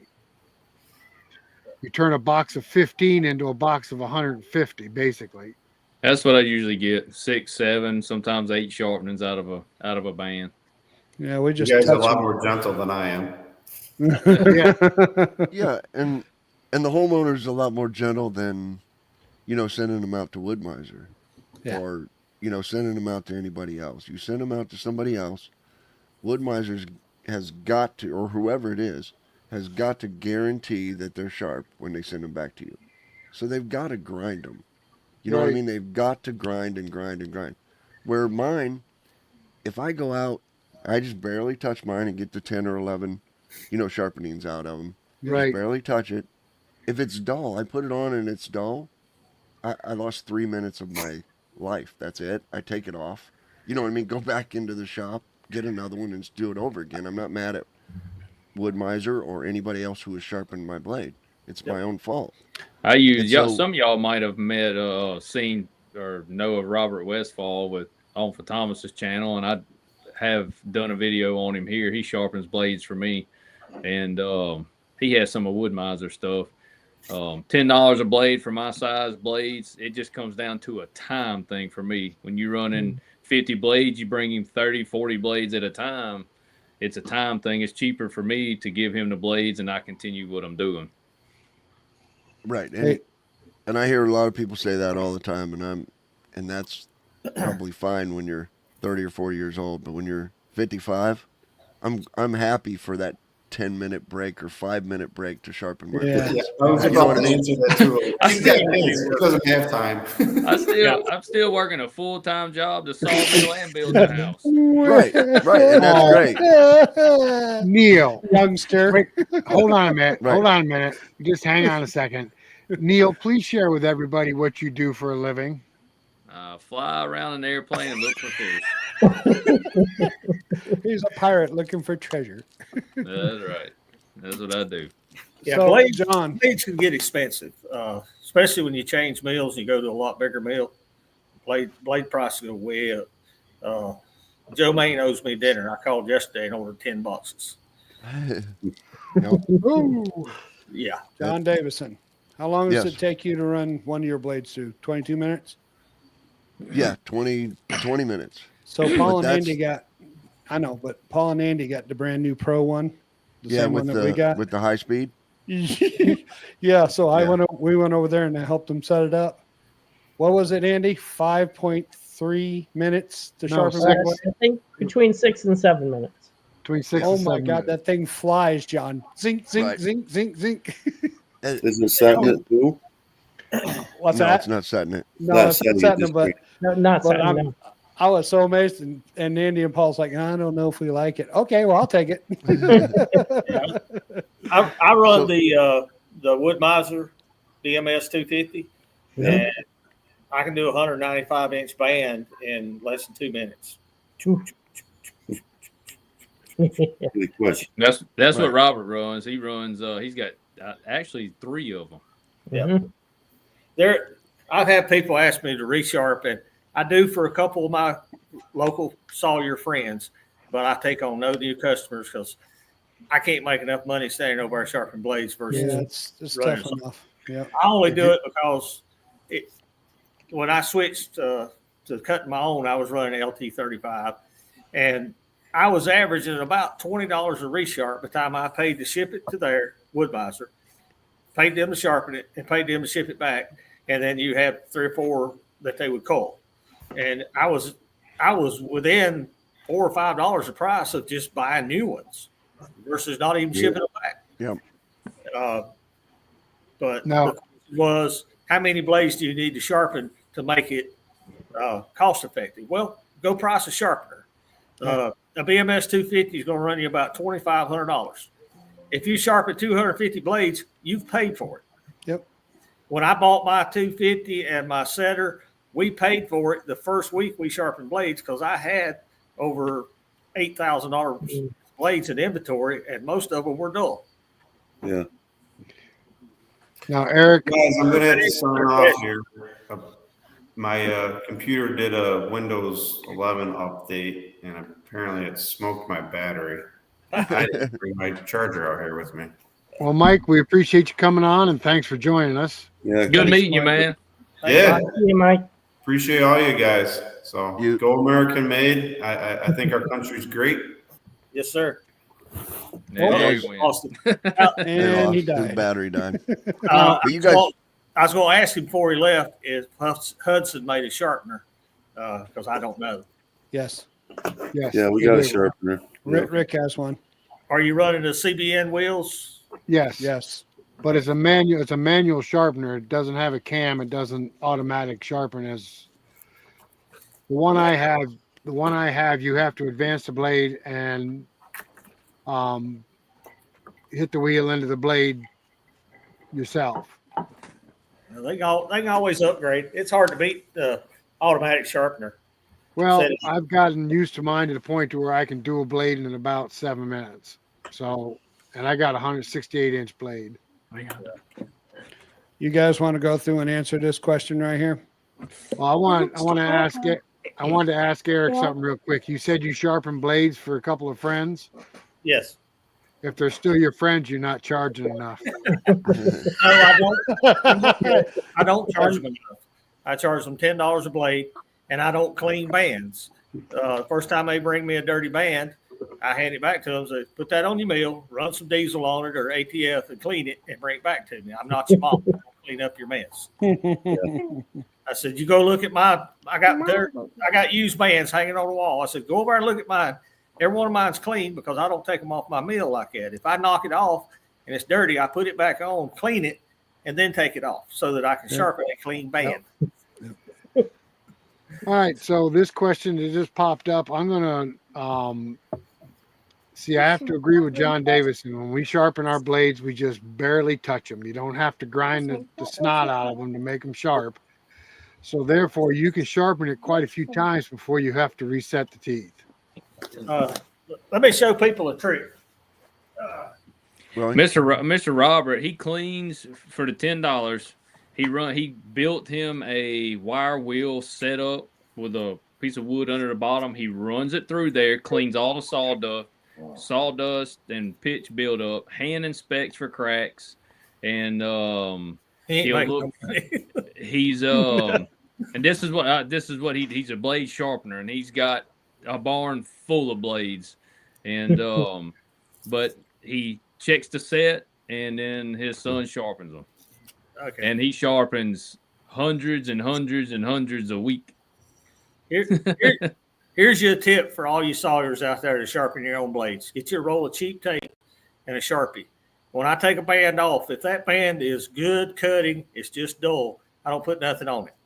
If that band is tiger striping, I've hit something I didn't know it, or I hit something I did know it, I'll write on there nail hit or damaged. And I can repair those, but only if I know it's there. And I tell the few guys that I sharpen for, if you've hit something and that blade is not cutting right, you need to label it and let me know, and I'll try to repair it. Because I'm not setting every time, because you're only taking a little bit off the face, and there's no need to reset it unless it's out of set. And when it's out of set, it's leaving a tiger stripe, and that's what you want to fix. Right. So I hope that helps. That's a great way to do it. Yep. I agree. Sir. Neil, got you a new sub? I sure appreciate it. Thank you. Now, hopefully, I'll put out content that helps all and any beginner or advanced sawyers, or any little tips and tricks. I try to put them out there, and I'm sure there's some I don't know yet, but we still learning. I'll share everything that I do know. And Hudson's got a YouTube page too. You guys are on YouTube. Yes, they are. And I know, John, we're going to talk you into going and doing some more of those lives, right? You're going to talk him into doing lives. I mean, I know it's a pain in the butt to just sit there for, a half hour or something and talk on a live, but I don't know. Oh, you're talking about the podcast? Yeah. We got another one coming up here shortly. Cool. Okay. Yeah. My father always said in the sawmill, he said, if you didn't learn something new in the sawmill every day you worked there, you didn't learn nothing all day. We had on You learn something new every day in the sawmill, and you normally do if you pay attention. Yes. Yep. You'll never know it all. I mean, I've worked my whole life at it, and I still learn every day. If I'm sawing, you're going to see something you didn't see before. Well, we're all older except for Neil. He's the younger one in the bunch here. I tell you what, I really enjoy about sawmilling that was unexpected, and that's the customers. Mm-hmm. And if you don't enjoy your customers, go find something else to do. Get you a job and go back to work. Dealing with the customers is an enjoyable part in a small community, because I'm seeing customers. Had a nice black man come last week, brought me a bunch of stuff. Got to talk to him. I went to school with his kids. I've never met him, and thoroughly enjoyed meeting the man. He's an 83-year-old. Daddy. that's part of the joy of doing this. Is in a small community, you're meeting your community members. Yeah, You're absolutely. fulfilling the need for them. You can drive by and say, I saw all the siding for that house. I saw the lumber for that barn, you know. Yeah. Right. Do a lot of my customers, especially making that V groove and stuff now and all that kind of finished stuff, always ask for pictures when they get done, just so I can see how the product was. And then if anybody ever has any questions, hey, look, well, I cut this right here. And I mean, is this what you're looking for? Because this is what we can do. You know what I mean? That's another selling point, especially if you're advertising. You have you building your trust up, I guess, so to speak. Yeah. I don't show this side of my building much, but you can see this room is a display room of things we do. I've sold more lumber off these walls and ceilings than you can imagine. Well, look behind me. Neil, Adirondack siding. Yes, sir. Yep. You got to do a little better than juniper. I mean, you could do some eastern red cedar, so it'd smell real nice for Mr. Robert when he goes. Well, ship me some eastern red. You got some down here. Some. I got me some juniper. No. You got Hey, Neil. Red cedar. I saw that. I just had to say something. That was funny. Hey, Neil. Yes, As sir. a father of 6 children, when your kids start saying daddy, daddy, daddy, look them right in the eye and say, I'm not your daddy. Not your father. Oh, goodness. It shuts them up for a little while anyway. Yeah, just for a second. Hello, This Vic. jugger right here, he don't shut up no matter what. I do. Speaking of that, if any of y'all watched our little short video we had today, basically just announcing our live stream, Matthew went ahead and let the word out that his wife is pregnant again. Oh, awesome. I'm gonna have another grandbaby in around Again? Yeah, Another one? Congrats. I'll be up to 6 now. He better go buy him a TV.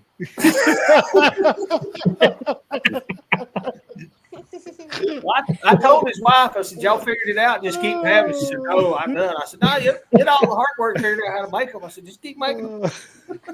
Well, here's the downfall to having a lot of kids. Right now, as it stands, I have 15 grandchildren and 3 great-grandchildren. You're just old. You live too long. need to make some more tomato stage. Christmas is coming up. That's one of the reasons I run the sawmill. What you got, Leroy? Hey, you know you live in the South?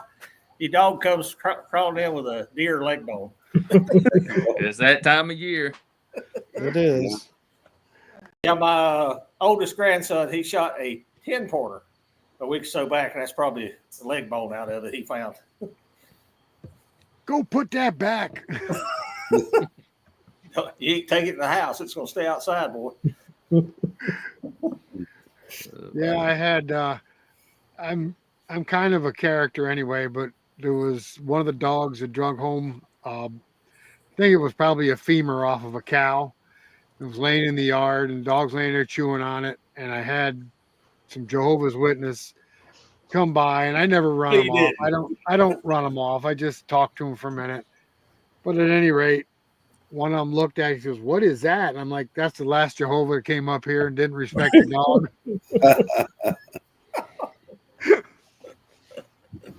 You're bad, Rick. You're bad. I can't help it. So, John, how do you set the teeth on a circle mill? You swedge them. You don't set them. I got a hammer and a swedge and just go around and mark the first tooth and go around and swedge it out. Again, it's every tooth for itself, because if you hit something, you normally, when you're going to swedge it, or they're worn back so much from grinding it, you got to swedge it and bring the corners out. Right. Yeah. That's another thing. You know what the best use for a circle saw blade is? Make a sign out of it. No, I I love got one of those. circle mill, man. It's so much faster and enjoyable. That's what Mr. Robert is doing. That got it. Robert Westfall for Triple R. He has actually built a lean-to. Just got it completed on his shop. He bought a circle sawmill that's been left vacant for a while, and he's setting it all back up. Got the real huge edger and all that stuff come with it. He's gonna try to get it up, going and operational. It's the thing today is you can't find nobody to work with them anymore. It's my neighbor has a big one. Sit in the thing with the AC, the cab, and all that stuff. And he had passed away, and that mill is just sitting there. And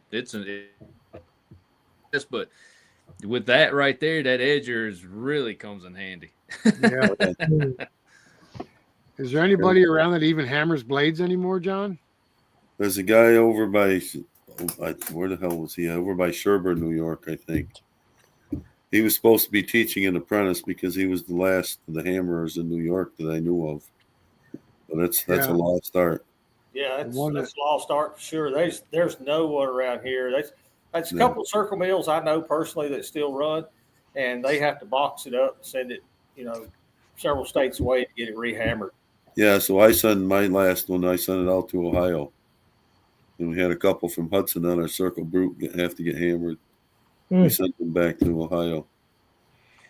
And that's they leave a detail in wood that your bandsaws don't.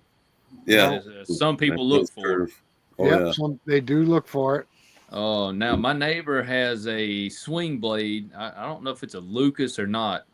It's a swing. Yes, the circle saw on the carriage you push it. Oh yeah, he has one of those, and I thought about getting him to cut my hardwood flooring for the house just to have that old pattern in it. Yeah, it's a texture you can't get nowhere else. That's it. Well, Neil, you could do it yourself if you just bend a couple teeth out of whack. Still ain't the same, Rick. Don't have that curve to it. No, I know. Yeah. But I've had people call me and want that off my mill, and I'm like, if I make a board that looks that bad, I throw it away. Yeah. I saw some for a golf course once for inside their clubhouse. They wanted the rough cut, and when they were looking at the lumber, they seen some leaning against the wall, and we had a piece of hardware with the circle mill, and it made that groove like a bandsaw will too, on the board. Right. Tooth. They said that's how they wanted it made. So we had to actually, when we saw that order, we hit the tooth with a hammer to make that mark, so it would be leave that groove in the wood. So they'd be satisfied. Yep. Give the customer what they want. There you go. Even it costs extra to make it that way. We didn't charge him no more, but it was a good tip for it. He's already missing 2 teeth because he had rotten. Quit telling him that, you Democrat.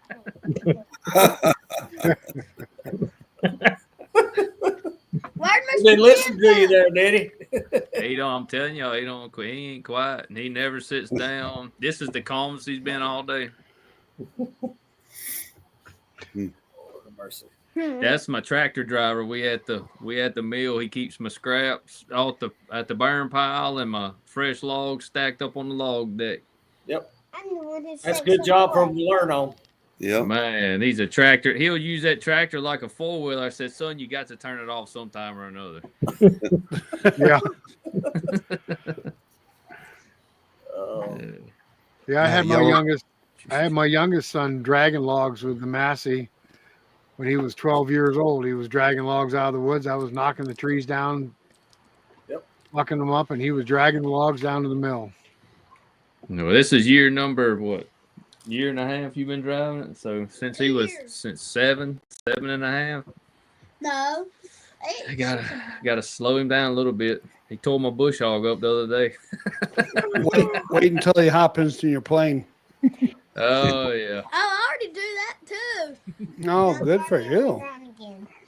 Oh, where's Eric, Mr. Matthew? That's this, Mr. Eric. Where's Matthew? Where's Matthew? He caught the stomach bug today, so he's at home. Oh, he got the bow. Yeah, he can stay at home. I don't want it. Oh man. So John, how many sawmills do you own altogether? 4. 4. Yeah. What kind are they?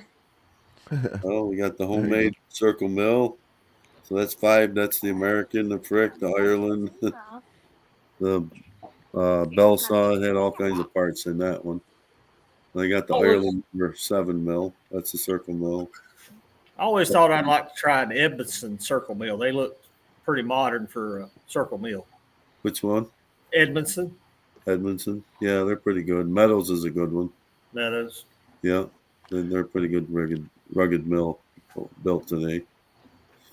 And then I got the 2 Hudson Oscars. Rick, I think we should take a second and to let everybody know what's coming up in the next 2 months. Oh, yeah, that's a good idea. For the next 2 months, guys, our special guests in the month of November is going to be Zach from Logrite. He was here once before. He was here once before with us, but we had problems with his internet. He promised he's got good internet now. So we're kind of anxious to get Zach on and talk about the equipment Logrite sells. And then in December, we're going to have Jack Beckwith with us. He is the Northeast manager of Woodmiser. Jack is very knowledgeable, and he'll be on with us in December. So all you Woodmiser guys want to make sure you put that down in your book and join us in December. Yeah. And Neil should be working.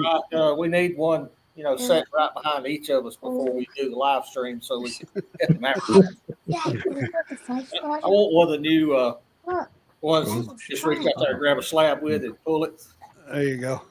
Oh, Pickaroon? Pickaroon. Yeah, Pickaroos. Pickaroon. Oh, Neil, I thought. Do Sir, you think you can get a Timber King representative to come on? I can reach out. I sure can, and see what I can do. That'd be nice. What happened to Craig? Anybody know? Yes, I Craig. messaged him earlier. He had some unexpected guests. Unexpected company. Oh, okay. So, John, would a Pickaroon help you with the slabs you cut yesterday? No. No, they were way too heavy, man. There's a comment that just came up by Antlers and Axes. Y'all see that one? Okay. Hang on. Let me get back over there. I was trying to. I dealt with this a lot this summer, and Eric, you probably have too. In the middle of the summer, especially when I was running V Groove and stuff, during the rainy part of the season down here, it's near impossible to stop mold. It's going on like growing on there. I came to find out that when I would cut it and want to put it in the kiln within the 24 hours or whatever and get it, especially pine, put it right in the kiln and get that moisture down, because when it's raining and it's hot, I mean, it's near impossible to stop the mold on pine, and because that's what I predominantly cut. You got any other input on that? Normally, if I'm cutting it for my personal inventory, I will cut it and set it out here in a wide open area in the bright sunlight that gets the most wind. And I'll try not to pack it up close together. I'll stack it 4 high and leave a gap between it and let the breeze blow through, because within that first 7 days, you're going to lose 10 to 15% moisture. That's right. And you've got to have that airflow to get it out, because if you don't, you're going to get it mold and mildew. And not just like you're talking about, not just from board to board in between your stacks, but board to board on the same layer. Space them out even more. Sometimes I give mine 2 inches of space, 1.5 to 2 inches. I cut my stickers 40 inches long. Yeah. And so I can spread my boards out. I would rather have not so many boards in layer and have them taller than I would have them packed together, because the whole goal is for the moisture to be able to escape in any way possible. White pine here in the South is the worst. It can mold overnight. One, it's super saturated with water. It's kind of like poplar. It holds a massive amount of water. And I made the mistake one time of cutting some and put it in my shed. Well, all that did was create mold, because you didn't have no airflow. I would rather it sit out here on some 8x8 skids and get rained on. And then the rain evaporates and the wind blows and it you're still going to Almost. get a little, but you can mitigate it. Almost in the direct sunlight in Yeah. the middle of the summer, like the rainy, hot part of the season down here. Because I mean, when you're running your outside humidity, I get not aggravated, but jealous of Craig all the time. He's like, man, it's 40% humidity up here. I said, it's 95 down here. Craig. It's 100 degrees and 95 to 100% humidity. Where It's Craig is, he don't have any air. It's Well, hard let me tell you to. this. I'm making a video right now on some rainbow poplar I cut for a customer, and it's 3,600 feet. It was a max load in my kiln, and I cut it and put it in the kiln the next day, only because the customer needed it, and I'm ready for him to write his check because I'm going to cut it, dry it, and tongue and groove it. So I stuck it right in the kiln. 3,600 feet. It's been in there 12 days. I've got 350 gallons of water out of it already. Yeah, it's insane the water that comes out. And it's still at 20%. Right. You know? Well, And if you have a worry about checking or anything like that, and No. if you have a kiln, get your heat down. I have a solar kiln, and I'm gonna have an upcoming video on that. And I had the whole face of it wide open, and man, I was getting so hot in there, it was hard to even keep the moisture down with vents open, the dehumidifier and everything. So I had to get my temperature way down and get that initial bulk moisture out of there. You only need about 100 degrees That's in a right. kiln. When you That's first start out at 40% moisture, you're around 95 to 100 degrees. And then you creep up on that temperature as your moisture comes down below. I'm currently at 110 with 20% moisture. And once I get around 12, 15%, the temperature will start creeping up to. That's right. And that's a big learning curve. You just want to stick it in there, turn it up, and let's get it dried, but you can't. You do that with pine or poplar, and you'll have a bathtub because all the water will come out in the airstream, and your condenser can't evaporate it, and it'll just go poosh on the floor. Yeah, that's right. Okay, so as a hobbyist and he has no kiln, the next best thing to do is to sticker it, cover it, and get a fan blowing through there. Keep the air moving through there. Find the windiest place on his piece of property and put it there. And do not stack your lumber close. Give it plenty airspace in between each board on the same layer. Because I only stack my boards 1 inch high, but you leaving that good inch gap in between each board, I feel that lets it breathe a whole lot better. Also, your humidity is worse than mine. I push mine together and band them tight because I'm more interested in keeping them straight while they're losing that first bit of moisture. Now you could offset that by putting more weight on it, having more stacks. But I haven't had any problem with end to end or edge to edge molding. It's always surface or bottom. Right, and I don't have any mold issue edge to edge. It's just the center of that bundle. Well, you're allowed more airflow, which is good. Yeah, right. You're allow more airflow to go up all the way through around every single board instead of just having to pass right through that one. Now, one thing he can do that I have seen people do is build a wind wall. Right. You know, if your stacks are normally 8 foot long and 3 stacks high, build you a wind wall that width and put you some fans in it and set your stacks of lumber right in front of it and just blow air across it for a week because it's going to lose the bulk of its moisture in that first 7 days. And then you can go set it somewhere else and let it finish air drying. Even if you can afford to go buy a barn fan really moves a lot of air. That my neighbor, he cuts wood also, and he puts fans on his, and his steel mold.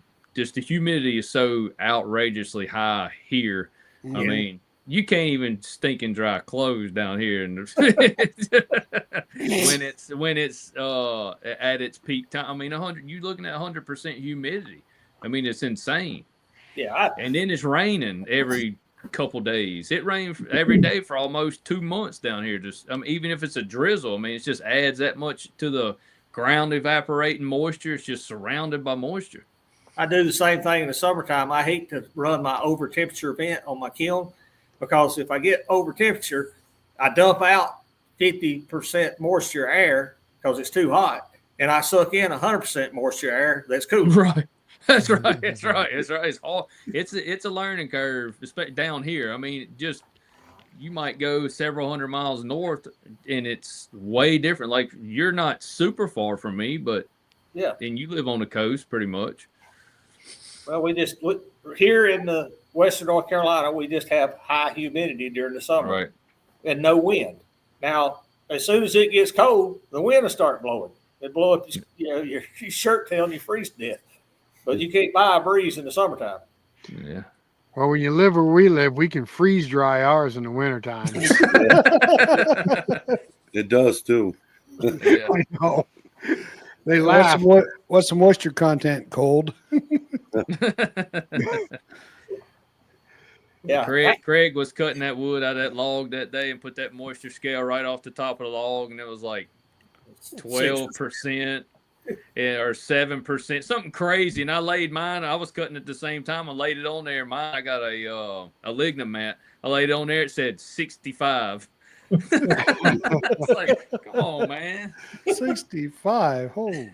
I've cut some poplar. It was cutting boards, and for whatever reason, I ended up with a couple 2x4s, and I just stood them in the corner because I didn't want to waste them as real good boards. Got done sawing, and I said, "Where's all that water?"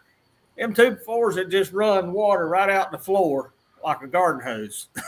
One rule of thumb, a lot of the sawyers down here will go by. You get a yellow pine, of course, that's what we got.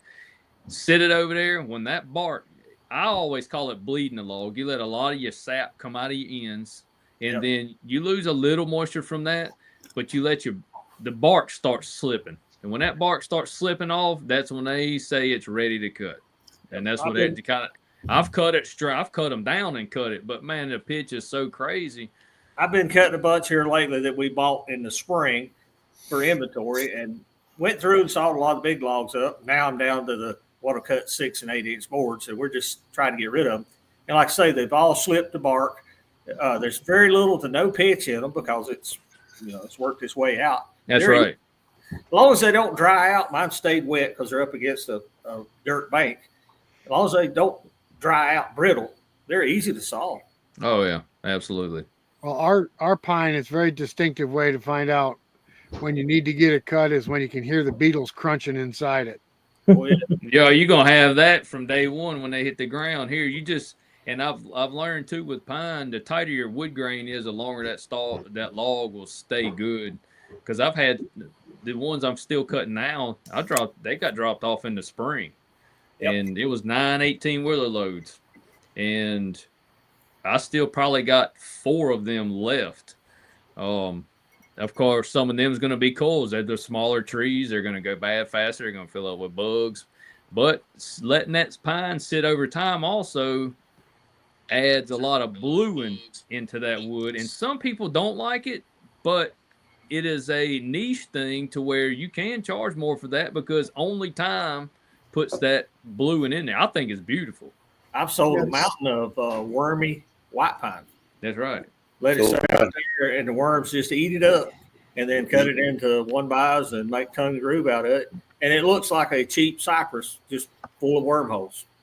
I had a guy. I showed him that blued pine. He was going to get poplar, and he wanted that blued pine way over that poplar. He was like, "Man, I ain't ever seen that before." Let's see here. So it's beetle kill, blue stain, knotty white pine. Yes, sir. No, it's not.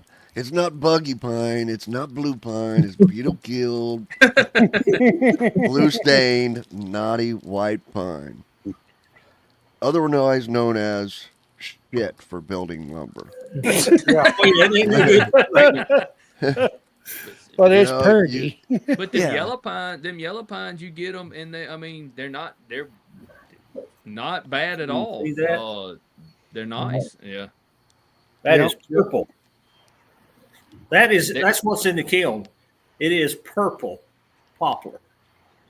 Some of it's this color or darker than this. It's purple. There'll be a video on that. It's some of the prettiest poplar I've ever seen. I'm sawing it here in Western North Carolina. I'm going to cut it right and nickel gap it, and it's going to the customer's cabin in Kentucky. That's mineral staining, Eric, from where it grows. Yep. You can't predict it. iron deposits or something in the ground that comes up through the water source causes that. You can get it from brown to black, rose colored, but that's the prettiest purple I've ever seen. Most time it goes purple, it'll go black. Yeah. Neil, I had some purple walnut I sold a couple years ago. And normally walnut, even if you get the purple in it, it comes out brown after you kiln dried it. Yeah. But this purple held right through the kiln, you know, Wow. when it came out. And that was the first purple I've seen. First purple that the other guy had ever seen. And I sold it for some pretty good money. All right, guys. So it'll we happen. past that 10 o'clock hour. What do you think? I think we had I a good think- show. John, I think you're appreciate you coming, brother. Enjoyed the good info. yeah, John, thanks for coming in. Yeah, Yeah, man. anytime. Good meeting you. Yeah. Just Pleasure stick meeting around. Just stick around for a minute, John, when we shut it down. Okay. And All right. you well, know, let everybody- us know on YouTube when that podcast is coming out. You know, you got to hit that notification bell on your channel. You know, Yeah. He's not in charge of that. I know he needs to be. Hey, Rick. Yeah, why don't you mention our guest for the next 2 months real quick again? All right. The next month, our guest is going to be Zach with Logrite. They're going to talk about the equipment and the tools that they sell. And then in December, it's going to be Jack Beckman. He is the district manager for the Northeast of Woodmiser. He will be with us in December. So set your calendars, guys. You don't want to miss those shows. All right. We appreciate everybody that's come here and asked questions and interacted with us. And we appreciate everybody that showed up. And next month, third Saturday, 8 o'clock Eastern Standard Time, we will see you again.